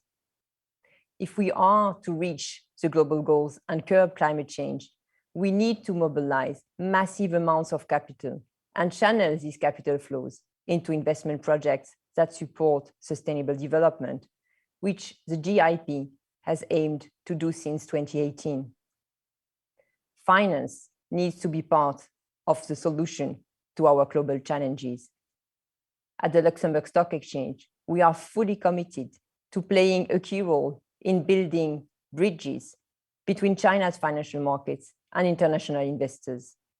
Because only when we work together towards common goals are we able to make a real difference. This is why Chinese and European capital markets need to join forces to promote and facilitate the growth of sustainable finance, which is an essential step to accelerate the increasingly urgent green transition. As a first step, we need to ensure that we are speaking the same language across the world when it comes to sustainable finance. And there has already been promising progress in this area. This spring, the People's Bank of China announced that China is working together with the EU towards a common ground taxonomy. The existence of a common language is crucial to ensuring that sustainable finance continues to grow. We welcome all the harmonization efforts undertaken by Europe and China, some of which were reflected in the 2021 edition of the Green Bond Endorsed Projects Catalogue. The updated catalogue is expected to orient China's domestic green bonds towards green and low carbon development, accelerate domestic green finance development, and strengthen international cooperation in the field of green finance. In addition to adopting more scientific and precise definitions of green projects, the principle of do no significant harm, which forms the basis of the EU taxonomy, has been introduced. This is an extraordinary development. In Europe, we have already seen great progress from a wide variety of issuers in terms of committing to building back better, progress which I hope other companies and institutions may take some inspiration from as we prepare to emerge from the pandemic on a greener footing. Let me share a couple of examples. By improving connectivity, Italian telecommunications company TIM focused on building back better through its inaugural €1 billion sustainability bond, which is displayed on the Luxembourg Green Exchange, the world's leading platform for sustainable securities. The proceeds of this bond help transform TIM's copper network into fiber and is expected to deliver significant energy efficiency along with greater connectivity for Italian citizens.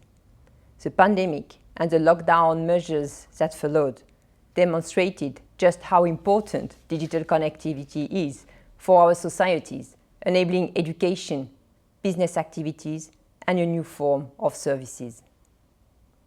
The global pandemic accelerated the focus on sustainability, and sustainable finance reached new records. This growth was also reflected on LGX. In May, we celebrated the display of the 1000 bond on LGX, which was none other than the EIB's 10-year $1.5 billion global climate awareness bond.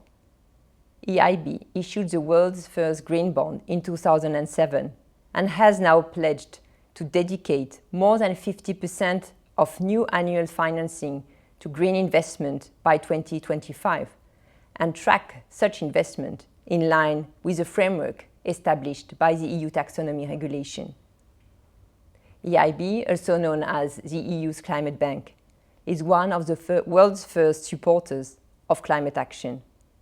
It has helped out Europe in the driving seat for sustainable finance and leads the way towards common standards and more harmonized frameworks for sustainability funding and lending. Companies' overall societal impact, sustainability strategy, and ESG profile are becoming increasingly important to investors. Earlier this year, in partnership with Climate Bonds Initiative, we expanded LGX to include a new section featuring climate-aligned issuers.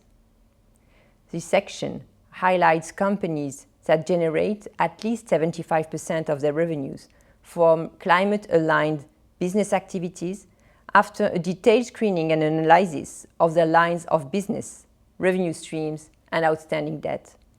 As of today, 3 Chinese entities have been included in this list, namely China Datong Corporation Renewable Energy Company, China Three Gorges Corporation, and CSEP Wind Power Corporation. While not issuing labeled green bonds, these issuers are contributing to positive environmental outcomes due to their field of activity. With the climate-aligned issuer section, we put the spotlight on untapped investment opportunities in the broader sustainable investment universe, beyond labeled bonds. If I can leave you with one key message today, it's that we are all part of the solution. Together, we can create a more inclusive economy for all and a greener planet for future generations. As a Chinese proverb says, be not afraid of growing slowly. Be afraid only of standing still. Thank you. Thank you very much both for that last encouraging philosophical point, and I think for the important news that alongside labelled bonds, climate-aligned definitions become important for all issuers. I think that's very important, and we'll be hearing from one of those in the next session. Now I'd like to pass the floor to Mr. Dong Zhiyong, Dean of the School of Economics at Peking University. Mr. Dong.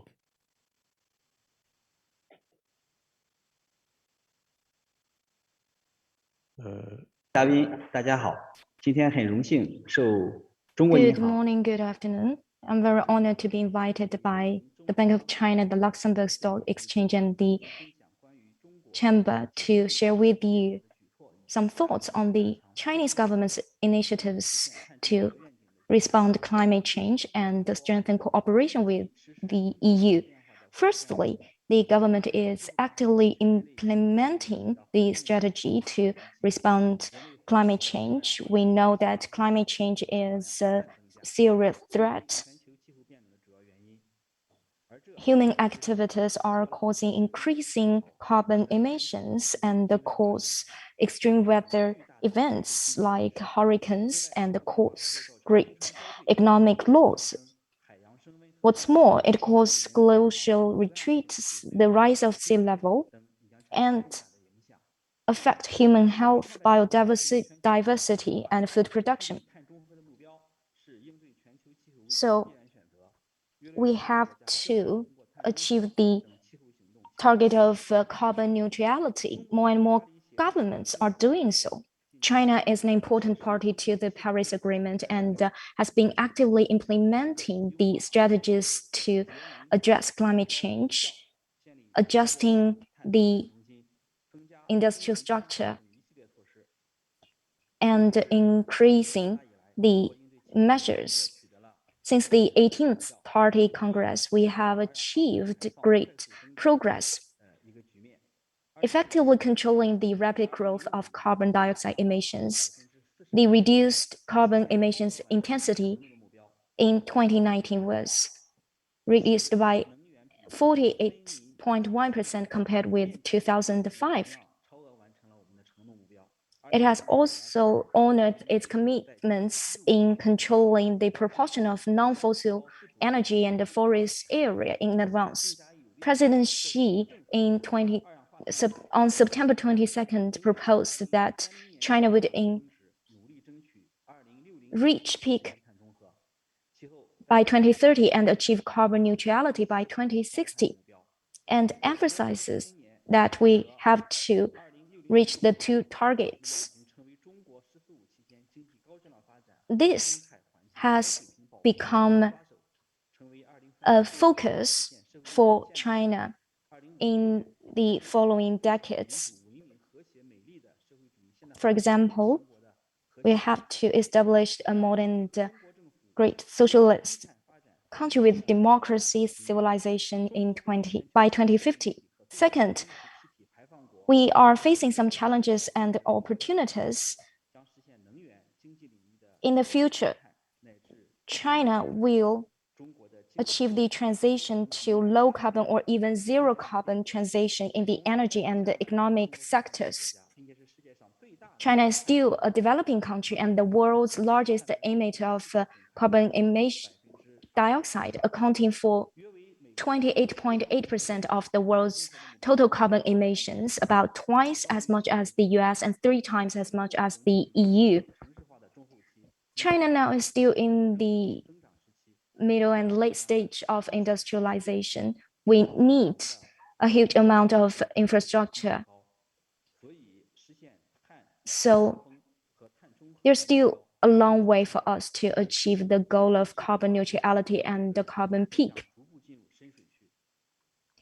We are facing enormous changes. The high carbon intensity in China is mainly due to the high proportion of coal in its energy structure. China's energy endowment of coal-rich, oil-deficient, and gas-poor makes the energy structure extensively coal-rich. For example, China produces 56.5% of the world's steel and 50.7% of the world's cement. That's the figure from 2019. Many related industries are facing a lot of difficulties in achieving net zero carbon emission target.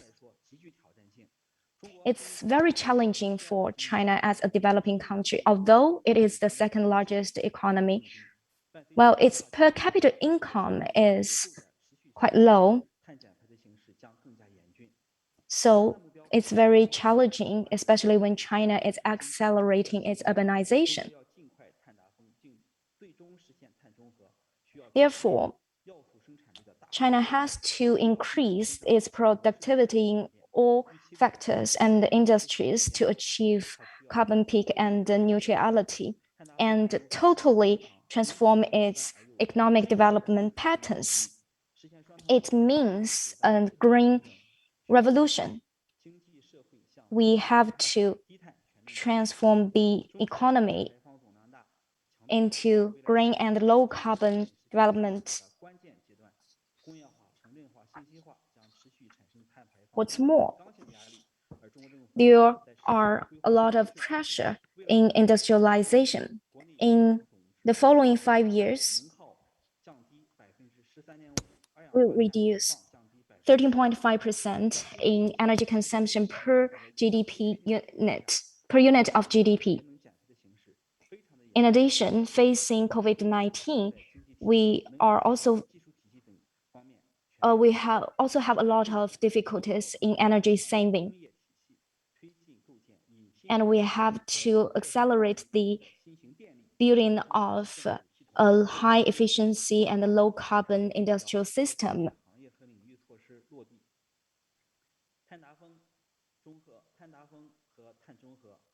Carbon peak and carbon neutrality will bring us a change, and it is our necessary choice to improve development, economic growth, to accelerate China's economic transition towards green development. Thirdly, the cooperation will become an important contribution to China's low-carbon green transformation. Each country has its own responsibility to face the challenge, and this will definitely improve the cooperation in addressing climate change. Many countries are doing so. According to statistics, about more than 100 countries and areas have already proposed their goals on carbon neutrality and proposed related plans. Europe is a leader in the fighting against climate change. The carbon trading system in the EU also leads the world and has the world's largest carbon trading market. The EU has made great contributions in this regard. It has related its policy documents in 2018 and the 2050 EU Green New Deal in 2019, setting out specific timelines and guidelines. The Green New Deal proposes that the challenge of climate change needs our joint efforts and emphasize that the EU will set an example and become a global leader in green development. The EU does have rich experience in this regard, and it will be very helpful for China to accelerate its achieving of the target. The two sides will strengthen cooperation and jointly respond to climate change, implement the targets outlined by Paris Agreement.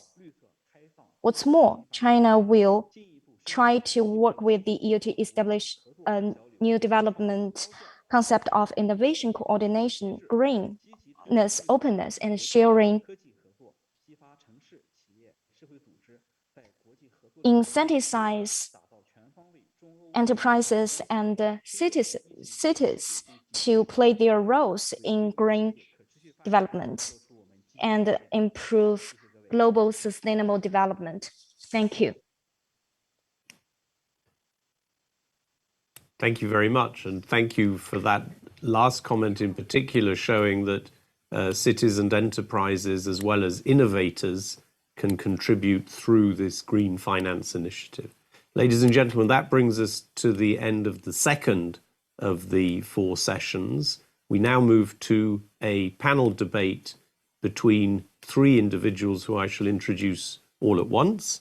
Annika Hedberg from the European Policy Centre in Brussels, where she heads Sustainable Prosperity for Europe as a research programme.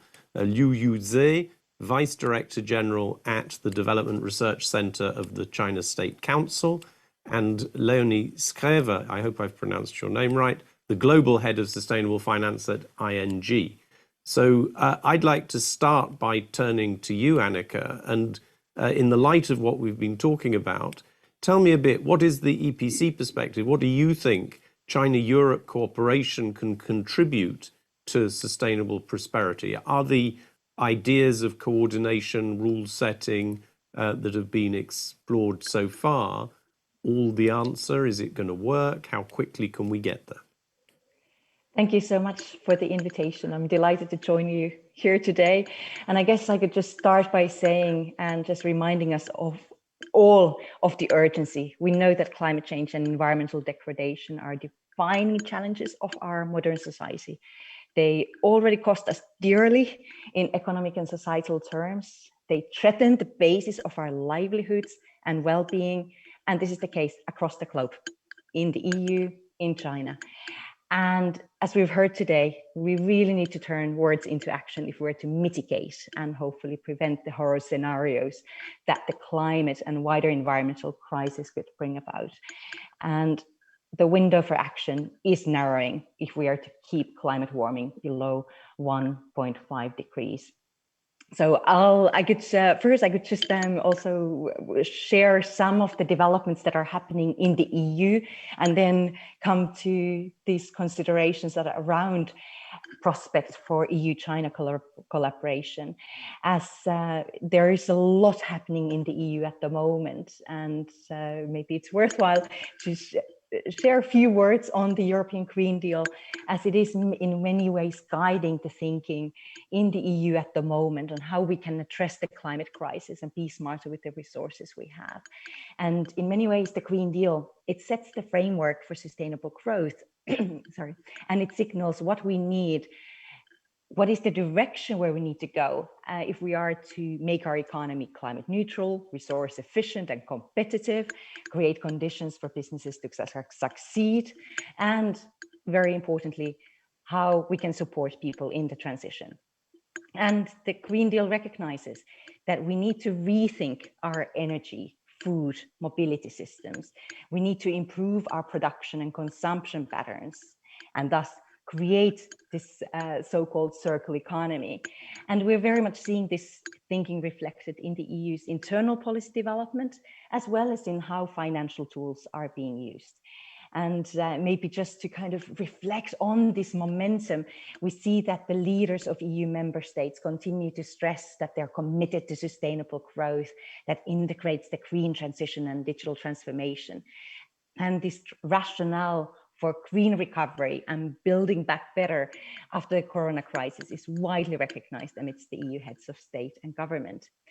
But on the second, I could say that also we see these climate agenda and Green Deal goals being reflected in the EU's funding instruments.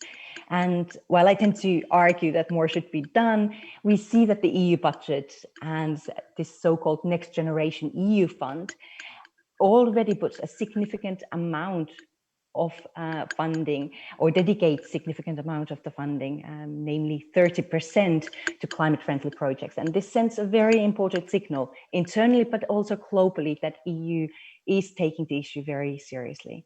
And as a third, I could mention that the EU is currently, it's updating and reviewing its own policy framework to support the Green Deal.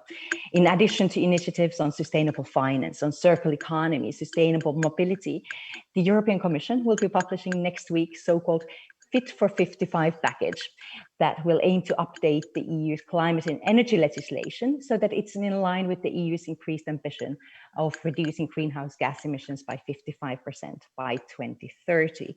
So we'll be seeing a range of initiatives and proposals touching upon issues like renewables, energy efficiency, energy performance of buildings, carbon border adjustment, expansion of ETS. And this is significant. And as the EU continues to review and update the rulebook and standards for its internal market, it's commonly recognized that this can also influence global market developments. It can encourage development and deployment of more sustainable solutions, not only for European market, but also beyond its borders.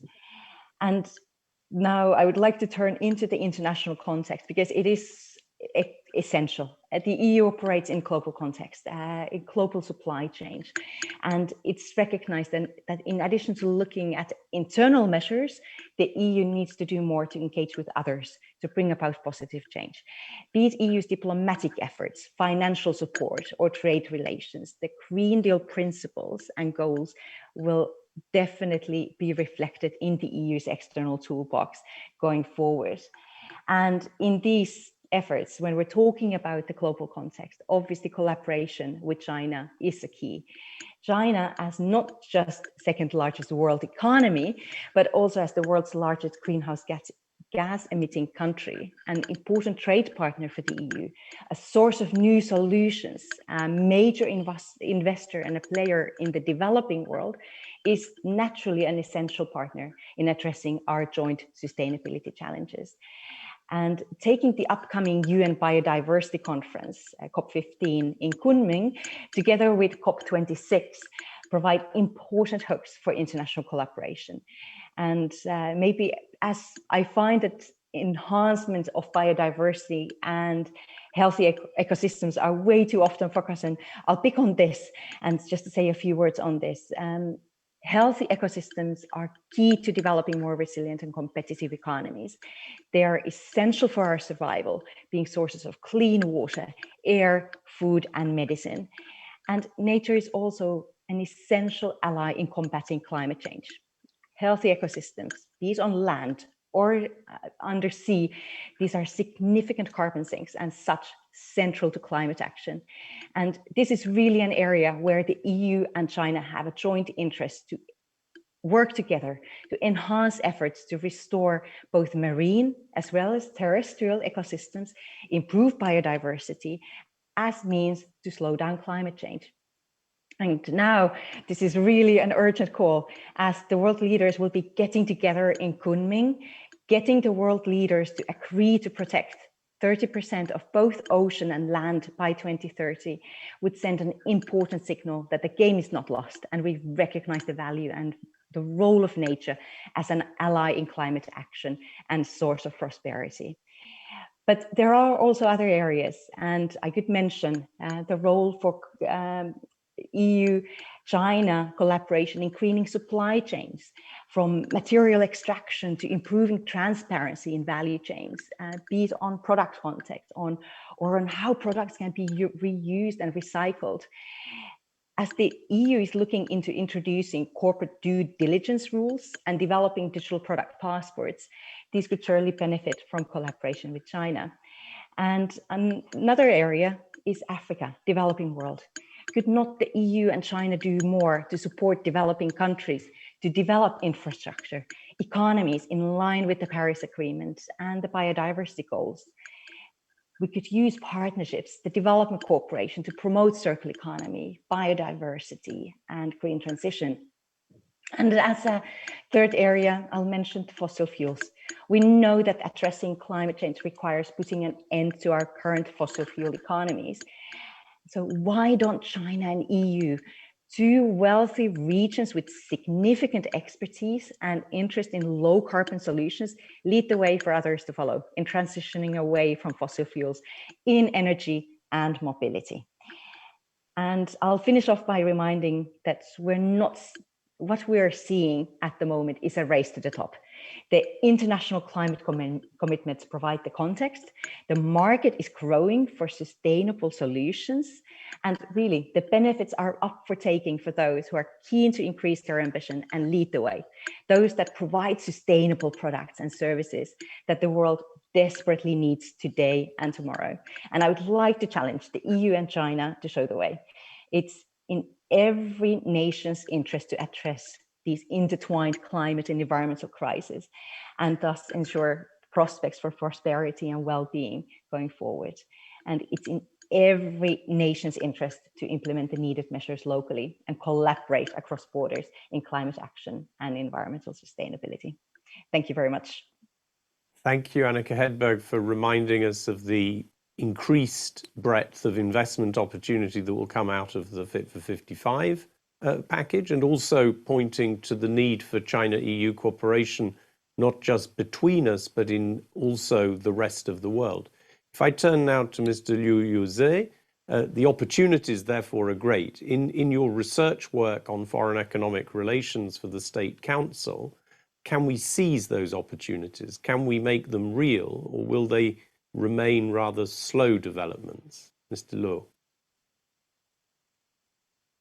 You have the floor. Hi, Robert. Hi, everyone. Thank you for your question. It's my great pleasure to be here to share my viewpoints with you. In order to make accurate expression and finish my talk in 5 minutes, I would like to speak Chinese. 应对气候变化实现绿色发展呢，与碳减排密切相关。 Addressing climate change and achieving green development are closely related to carbon emission reduction. So far, with regard to the progress is slow. But looking forward, I am full of confidence. First, with regard to China, as we all know, that the progress has been significant. We have two goals, 2030 and 2060. That is carbon peak at 2030 and carbon neutrality by 2060. It requires a great determination and courage for us to achieve these goals. But I'm confident because China is a a big trading country. It is in the stage of industrialization and urbanization. And second, China's energy structure means that it faces great difficulties. Mr. Dong has already mentioned that.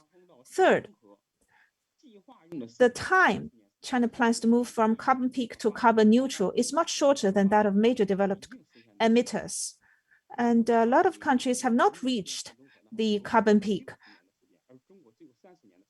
Well, for a lot of developed countries, the time period for them is 50 years, but for us, it's only 30 years. Second, since China has already raised these ambitious goals, I think the international community should have confidence in us. First, China has long taken the issue of greenhouse gas emissions seriously. This laid a solid foundation. In the 1920s, China studied ways to gauge greenhouse emission. And in the 21st century, it has included the greenhouse emission into the national data system. Second, the Chinese government has a strong executive power and is taking active actions. After China raised the goal of dual carbons, the central government has already asked the local governments to pilot on the total size and total intensity of carbon emission.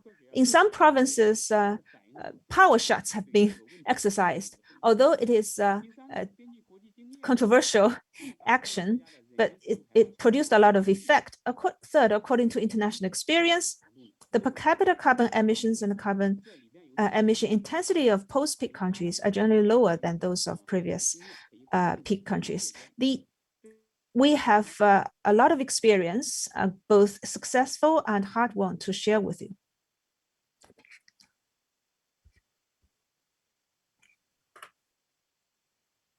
It's freezing.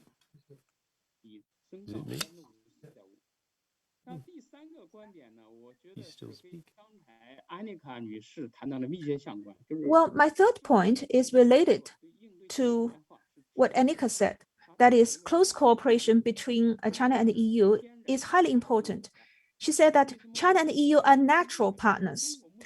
So far, China is the biggest emitter of carbon emission. It's also the country with the biggest potential and opportunity of carbon emission reduction.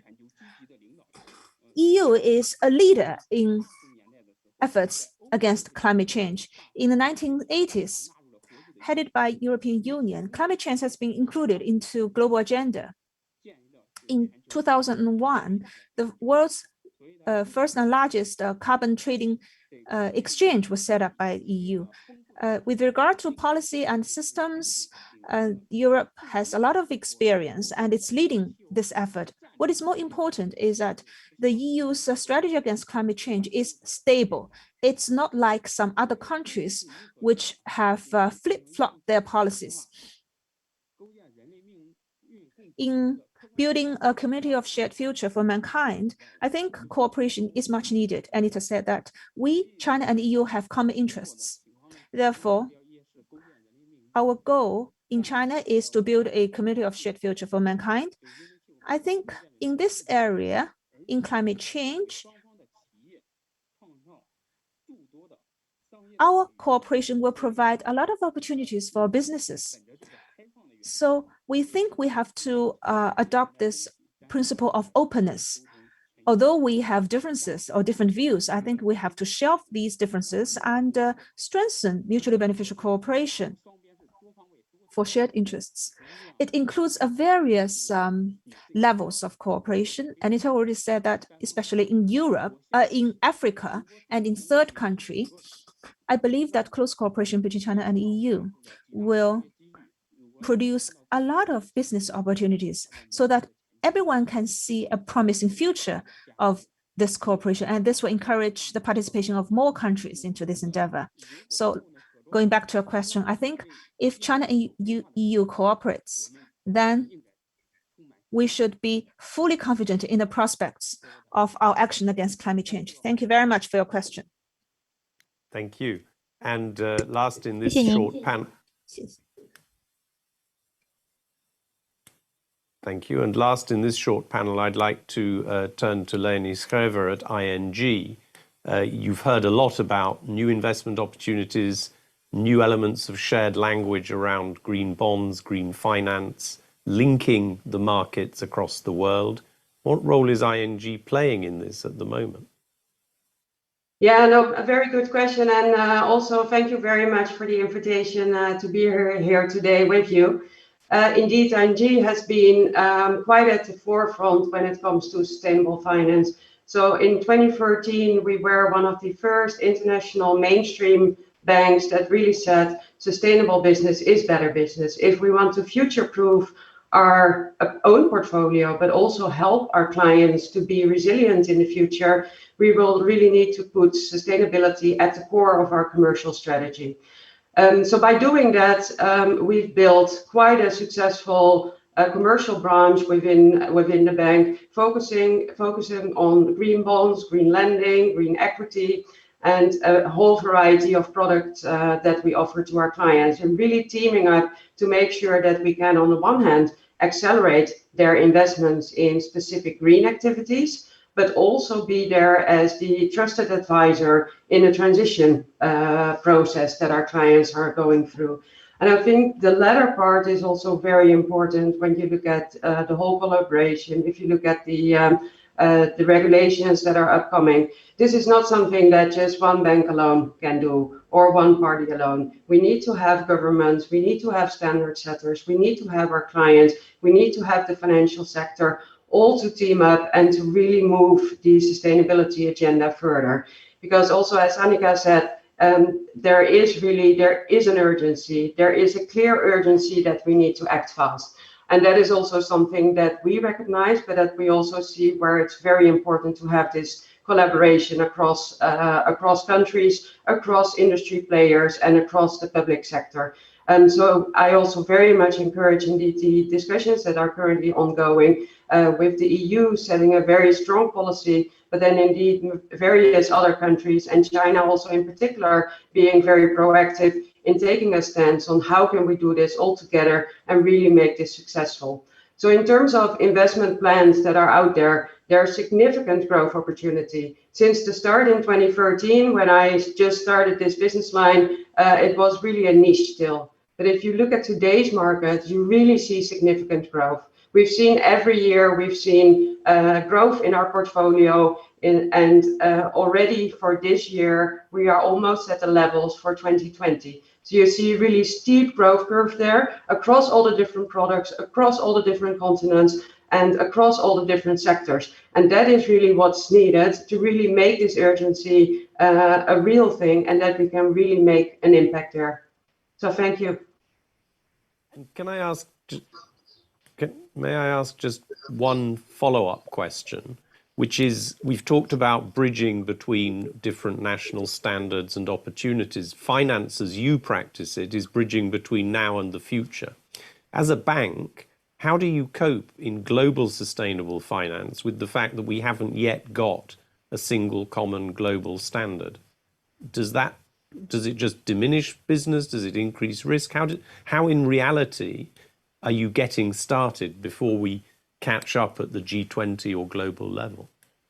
Yeah, I mean, we started already before there was also any EU regulation. So in that sense, we have set our own standards, defined within our portfolio what is sustainable, but we've also played active roles within the Loan Market Association, within the ICMA Green Bond Principles, to really make sure that there was a common understanding on, if you structure a green bond or if you structure a sustainability loan, how does that look like? What kind of process steps do we go through? What can we call indeed green?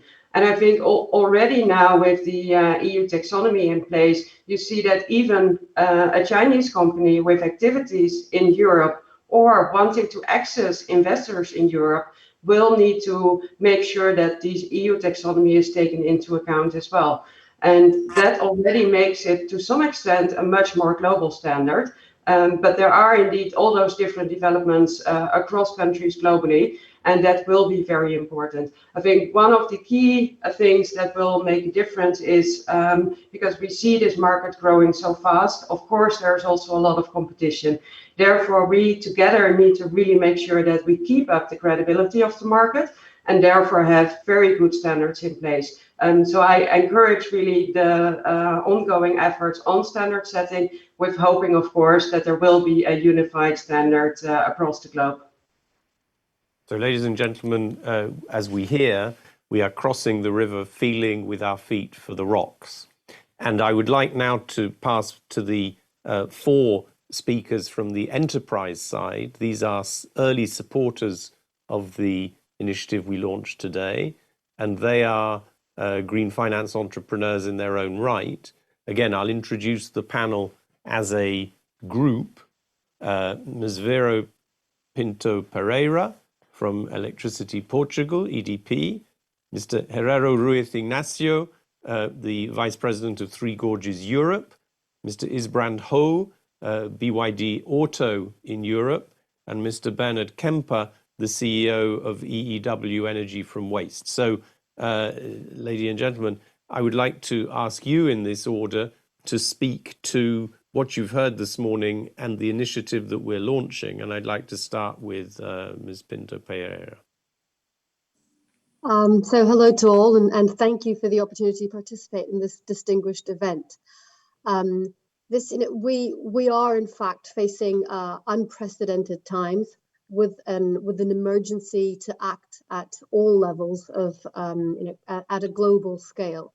I think this is a particular moment in time for the industry where I operate in, for the energy industry, because what we're living is a climate crisis that will require structural change and a complete transformation of the global energy system, with massive deployment of all available clean energy technologies between now and 2030 in Europe, in China, and across the world. This will have important investment requirements, important demands from regulators. It will require a standard approach to many new and emerging technologies. A good and easy example to understand is the whole mobility ecosystem, where the definition of these standards has been a priority for the EU and part of our own agenda. Now, this is not completely new grounds that we're breaking at EDP. EDP, we were early movers in this, in renewables over 15 years ago. We went from 20% of energy generated through renewable energy sources in 2005 to 85% in 2021. But I feel that, and as we've heard today, that this is a decisive decade for the planet. And so we have also stepped up to the challenge of what we've heard here today. We've committed to invest an additional 24 billion euros to become to increase our renewable generation capacity and become coal-free by 2025. This means wind, solar, hydrogen, storage, with a commitment to deploy 4 gigawatts per year and doubling our capacity in solar and wind by 2025. And we have anticipated, much as what we've heard today in terms of the ambition set out, we've also anticipated our carbon neutrality challenge by 20 years. We've committed to become carbon neutral by 2030. Now, today the energy transition has also moved downstream, and this takes us to society at large and to the ecosystem of companies and industries across Europe, across China. And why has it moved downstream? Because of increased penetration, for example, of renewable generation, the generalized electrification of the economy as a means to achieve many of the targets that we discussed today in terms of sustainability targets. So this is also something that then as a company, we are embracing as a responsibility to make this energy transition with our own clients. An example of this is our investment, for example, in distributed solar generation on customer premises. Curiously enough, in 2020, during the pandemic, a particular moment in time, we actually saw the best year ever in distributed solar demand from industries and clients across the world. Now, this is something that we need to continue to engage people and companies. And so we're trying to build client-tailored solution, not just that address specific customer needs, but one that takes into consideration particular investment requirements at a very difficult moment in time as the economy picks up from 12 to 18 very difficult months. Another important topic that I'd like to touch upon is that this energy transition must be made available to all, something that we haven't necessarily discussed enough, but there are important gaps in access to energy and that must be addressed. And as we take on the energy transition, we must make sure that we find that the mechanisms, the instruments to take this energy transition to everyone. We've tried to kick that off from our side as well. We're actively pursuing what we call local energy communities, whereby solar panels are installed on customer premises and then the energy is distributed to buildings and neighbors, but with a special effort to recruit vulnerable families so that they may also participate in these communities at no cost. So this is a complex and challenging journey for industries, families, governments. I think we have many challenges to address as we accelerate what is a path towards this decarbonization target. Thank you very much. And I like, and we heard right at the beginning as well, the emphasis that this has to also be a social and inclusive green transition. Now, with apologies for mangling his name, I'd like to pass the floor to Mr. Ignacio Herrero Ruiz, Three Gorges Europe. You have the floor. Thank you, Robert, and thank you for the invitation to Bank of China, this sort of distinguished speech. Look, I think that obviously we are a company that we were born sort of a clean energy company almost 30 years ago. That doesn't mean that we are not sort of active in the transition, because obviously sort of clean energy 30 years ago didn't mean the same thing as it is today. So I think that we are also in this sort of transition journey into what we call the new sort of clean and the new green. So I think that, as most of the my colleagues have mentioned, green is more sort of thought in a comprehensive and holistic way today. It's not just about the technical aspect of the business on the business side, but it's also regarding sort of the social and corporate responsibility for companies. At the same time, the sector has fundamentally changed in terms of the life cycle of the technologies and the products. I think that it has also sort of with renewables diminishing and lowering the entry barriers, it has attracted significant pools of capitals that were not available 30 years ago. So 30 years ago, I think it was a more sort of a traditional utilities and a sort of an oligopoly kind of business. These days, it has significantly changed. I think that we are not facing also the sort of a strategic challenge that other more conventional utilities they have, because they have legacy businesses which are not, let's say, as green as renewables. The new renewables could be seen. But at the same time, again, we are facing those challenges in terms of transitioning into sort of the new green and coping with the new technologies that are encompassing. I think that it's very clear that there is, and in our experience, there is a very clear that there is the pool of capital, the supranational sort of authorities and bodies. I think it's clear that they have taken the necessary steps with finance supporting programs, with incentives, with very clear policies and targets. On the other side, I think that the sort of sector players, there is a very strong willingness as well. And as my colleague Vera said, all the companies are stepping up their plans in terms of commitment with renewables, with climate change, with energy transition. I think what is missing now, and this is what we are feeling, is that that basically translates into the national sort of level. And the different governments in the different countries, they have sort of a unified approach, taking into consideration also the particularities of every country, because not all of them are the same, and a sort of a single solution is not adequate for all the countries, especially in Europe. Europe has been a pioneering sort of the energy transition and the climate change, and I think that we have been looked at. Sorry, apologies. We have been looked at in terms of how to set sort of the strategies for other sort of regions in the world. But what is missing now, I think, it's that the countries implement sort of effective regulations and a clear framework for those investments to be implemented.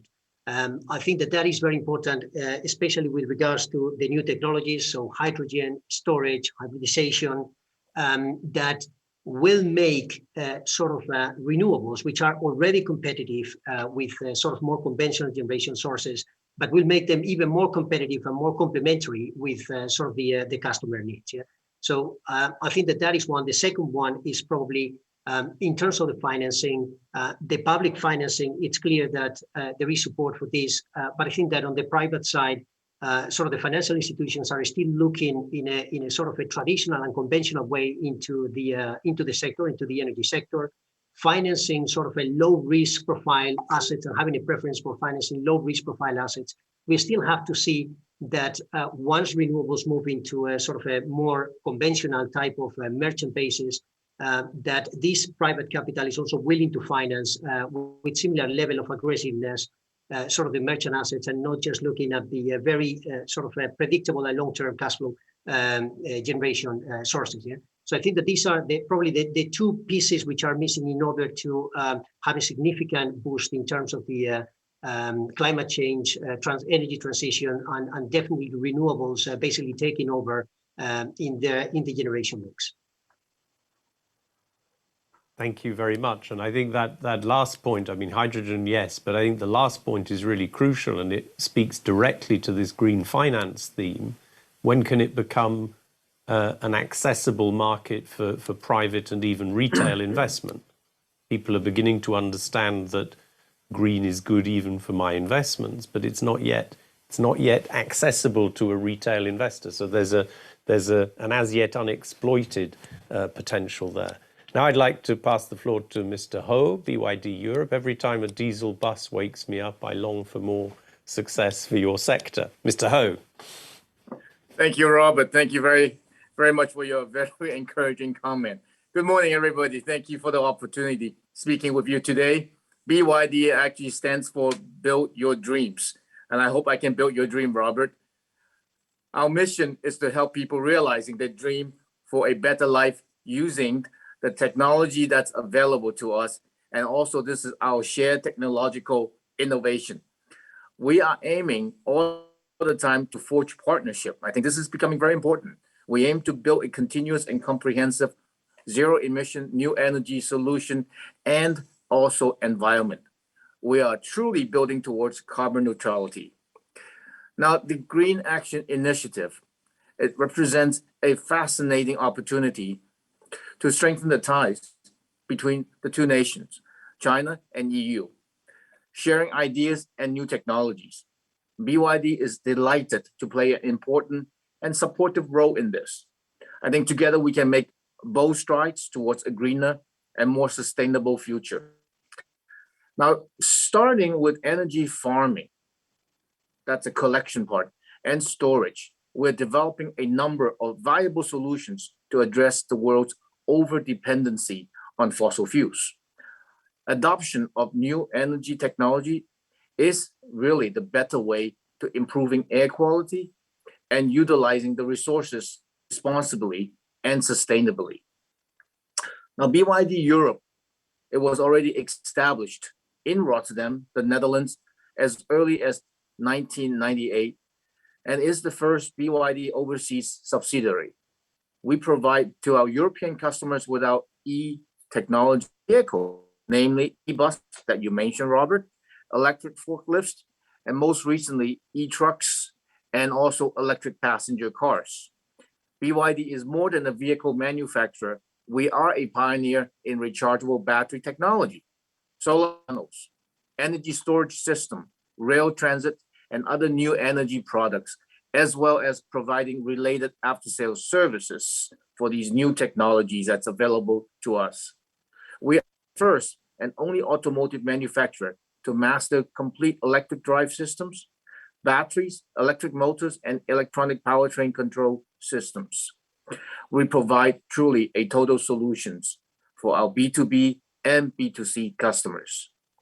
Now, our latest game-changing Blade battery, for example, marks truly a new era in safety and performance for electric vehicle industries. OEMs worldwide are now in discussion with us, seeking for collaboration and sharing our battery expertise. Safety, no doubt, and undeniably is the #1 priority. Our new energy vehicle strategy is designed to work in concert with governments and industry influencers around the world. Now, at the heart of our so-called 7+4 full spectrum strategy, the 7 types of on-road vehicles, including buses, coaches, sanitation, construction, logistic vehicles, and passenger cars. And the 4 that I mentioned, these are specialty equipment for mining, ports, warehouses, and airports. Our recent entry into the passenger market at a very strategically important time. We plan to bring only pure electric passenger cars to the European markets. Now, BYD has been here since 1998, and we're committed to our Made in Europe for Europe development concept. Our local R&D center, ours and our partners' factories in Hungary and UK, we are able to quickly listen to what the local market is demanding, meeting and exceeding our customers' expectations. We believe 100% in the power of partnership. Now, we invite stakeholders from around the world to join in our quest to bring sustainable new energy solutions, ideas to the market. Through strong partnership, we share our ideas, promote electrification, and also reducing the impact of transport pollution to our environment. This is truly a win-win cooperation, bringing in huge benefit, not just for the manufacturers, but more importantly for customers, the market that they are serving, public at large. Now, a very excellent example of a collaborative spirit is the Open E platform for our EVs, sharing our expertise and through our cooperation with now a renowned OEM manufacturer, Toyota. Now, another good example of win-win cooperation is witnessed by the BYD ADL Alexander Dennis Limited partnership in the UK since 2015. This partnership has seen delivery of over 500 pure electric BYD ADL e-buses delivered to more than 10 major cities across the UK, including many of the London's famous red double-deckers, providing jobs, hundreds of them. And these friendly buses have clocked up more than 25 million full electric and zero emission miles in the UK, reducing CO2 emission by 8 tons. In Europe, we have delivered over 2,000 e-buses in more than 20 countries and across 100 major cities, resulting in over 100 million pure electric kilometers traveled and reduction of over 100,000 tons of CO2 emission. We are present in more than 50 countries. We are one of the first NEV OEM globally to have produced 1 million electric passenger vehicles. We are the market leader in electric bus worldwide with over 65,000 e-buses in service. Now, our NEV fleet is helping to save over 6 million tons of CO2 emissions, equivalent to planting more than 500 million trees. Of course, we're very proud of these truly impressive and positive figures. And of course, through this initiative, we look forward to having these figures time with the successful development of the China-EU Green Action Initiative. The actions of China and the EU countries are critical for the decarbonization, and it will make an important impact worldwide. It is up to us to make things happen. And thank you again, Robert, for allowing me to be here today. Thank you. My pleasure. And last in this short but passionate panel, I'd like to pass the floor to Mr. Kemper, Energy from Waste. Bernhard Kemper, you have the floor. Thanks to all of you. Good morning, good afternoon. So I'm proud to represent a truly sustainable company, and I will start with our last success we had exactly 2 weeks ago. 2 weeks ago, we started with our first green bond at the Luxembourg Stock Exchange. It was a very successful start for EEW, and it's a little bit complicated to explain our branch, but I will come to that. But with this green bond, we have been the first waste-to-energy company worldwide to launch a green bond, and this is really great success point for us. Let me give you a very brief introduction about EEW, Energy from Waste. Who are we and what are we doing? EEW is able to process around 5 million tons of waste per year in more than 17 modern facilities for the energy production and the dispose of it's sustainably. We make efficient use of the energy contained in the waste and generate process steam for industrial plants. Today, I'm sitting in Delfzijl in the northern parts of the Netherlands in a chemical park. So we are supporting, for example, with our process team, industrial plants like here in Delfzijl. We go for district heating for residential areas, and we go for sustainable power for exactly more than 700,000 households in Germany. And even the residues from the incinerated waste, mostly slag, for example, is used, for instance, in road constructions. Another new challenge, not only in Germany, but also in Europe, is the disposal of sewage sludge, the waste product of sewage treatment. We are taking responsibility and offering municipality solutions for groundbreaking sewage sludge recycling with reliable fulfills of the legal requirements and guarantees the conservation of the vital resource phosphorus inside. So what is our strategy? Our vision is to further expand EEW's position as the leading company in resource conservation and the sustainable supply of energy in Europe.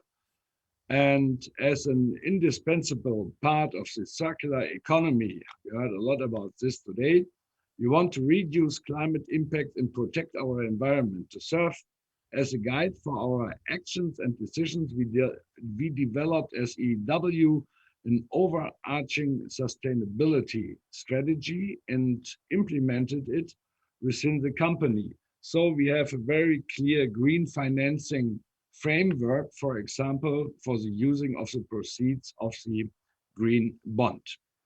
With this as our foundation, we follow a clear mission by deploying sustainable and state-of-the-art treatment methods that yield positive effects for the environment, society, and our company. And by tapping the opportunities offered by digitalization to further accelerate this process, we provide climate-friendly energy in the form of process steam, district heating, and electricity. And perhaps, at least, very interesting, we are the daughter company of Beijing Enterprises Holding Limited. We have Chinese shareholder. We have a lot of discussions in politics, not only in Germany, but also in Brussels. But we have a very good cooperation between these companies with our shareholder. Beijing Enterprises Holding and EEW have a very successful partnership already for more than 5 years. and Beijing enterprises and EEW have many chances for further value creation. Firstly, the energy from waste sector is extremely relevant both in China as well as Europe to achieve the long-term climate goals. We are producing green energy. And EW is the best-in-class company all over Europe with a technological leadership. And this is a base for a successful cooperation with BHL in China to support, on the one side, the environmental strategy of the Chinese state. And on the other side, we as EEW support BHL locally by advising on the optimization of the existing plant portfolio, for example, and acting as a consultant on new build projects. So in China, we are not going by investing CapEx by ourselves. This is done by our shareholder. This was a very short overview from our point of view of a very good cooperation between a German company with a Chinese shareholder, just in the core of the climate discussion, not only in Germany, but also in Europe. The Green Bond was the most successful issue we had over the last weeks, and I think this is a good sign for the overall branch and neighborhood branches to go for the same goals. Thanks so far. Thank you very much. Thank you. Ladies and gentlemen, you've heard from 4 entrepreneurial supporters of a joint green initiative. As we move to the final session and the formal launch of the initiative, let me just draw 4 conclusions from what we've heard in the course of a very rich seminar. Firstly, we have much in common. Shared challenges, but also shared ambitions, optimism, innovation needs, even perhaps a sense of an emerging ecological civilization. And so cooperation is a must, not just bilaterally, but around the world. And in order to do it, as Mr. Van Rompuy was saying, among others at the beginning, we have to stay open, we have to show solidarity, including inclusion at home, as Mrs. Pereira was reminding us. And we have to involve all actors, not just government and academics, international institutions, cities, enterprises, and citizens. The third point I'd make is in green, as everywhere else, money makes the world go round, but green money is safer than brown money. What we've heard today is that the opportunities for green investment are spreading across all sectors, and the rate of spread is accelerating. And my fourth point is we've heard repeatedly that in order to cooperate in this innovative space, a common vision requires also a common language to bridge the standards that are emerging in different companies, sectors, and countries, and to assure, as the Luxembourg finance minister reminded us, that we are neither indulging in greenwash nor creating green asset bubbles. And so I would conclude the discussion with the question, how can we scale fast enough? That's the big challenge in the green century, I would say. And the Green Initiative is intended to help accelerate our scaling.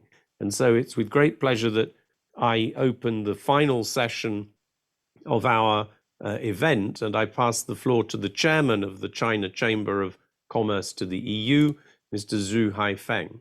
Mr. Zhu, you have the floor.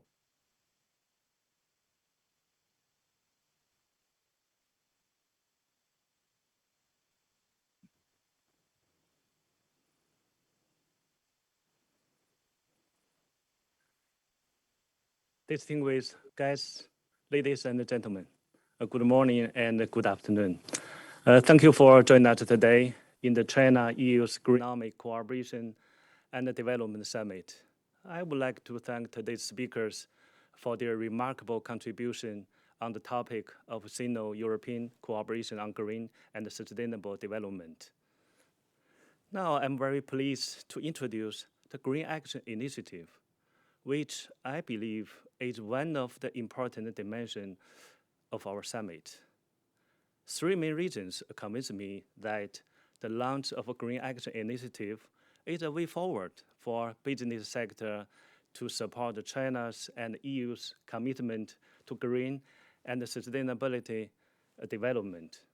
First of all, I believe that this summit comes at the right moment in Sino-European cooperation on green and climate matters.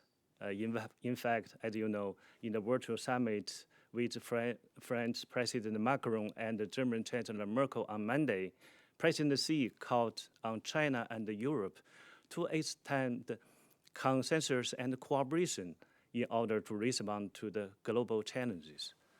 Among these, climate change and the transition to a greener and a more sustainable growth are surely key areas in which Sino-European cooperation can change the future of the planet.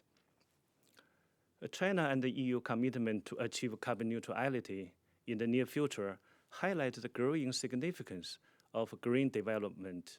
Both China and the EU have worked tirelessly to set ambitious green targets and to plan their path to reach them in just decades from now. We applaud them for their efforts, and we extend our continued support for their goals. With our pledge today, we hope to contribute actively to achievements of China and the EU in the coming decades.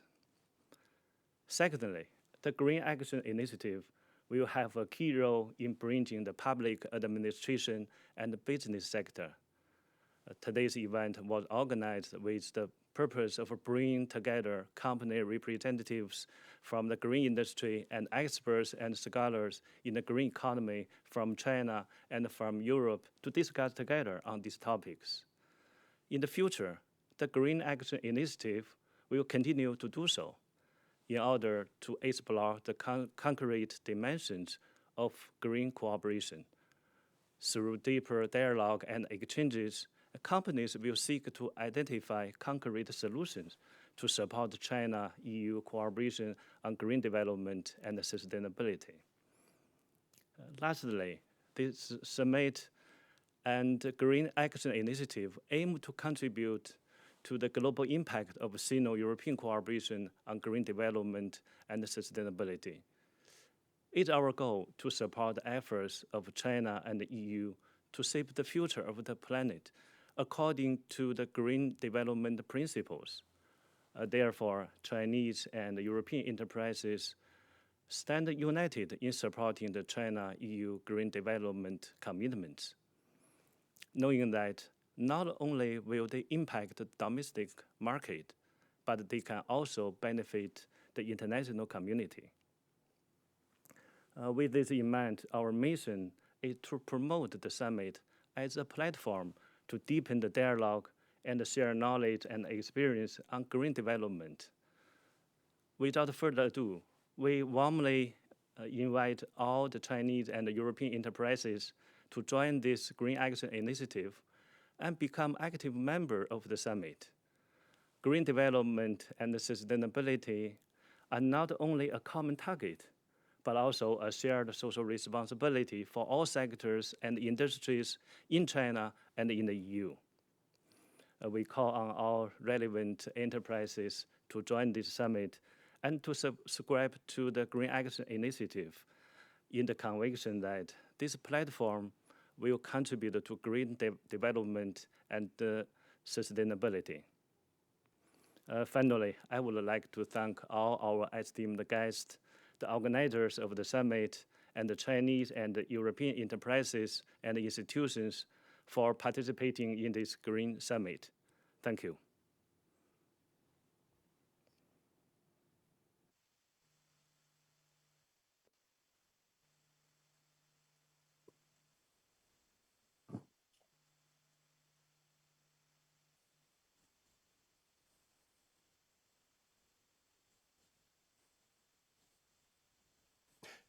Ladies and gentlemen, that brings our proceedings today to an end, but as you saw from Mr. Zhu's remarks, the end is the beginning, and I hope that those of you watching will become messengers for this initiative, and that with your help, we will be able to grow and scale participation in this initiative and to contribute to saving our planet. Thank you very much. Thanks to all the speakers and organizers, and stay safe. Have a good day.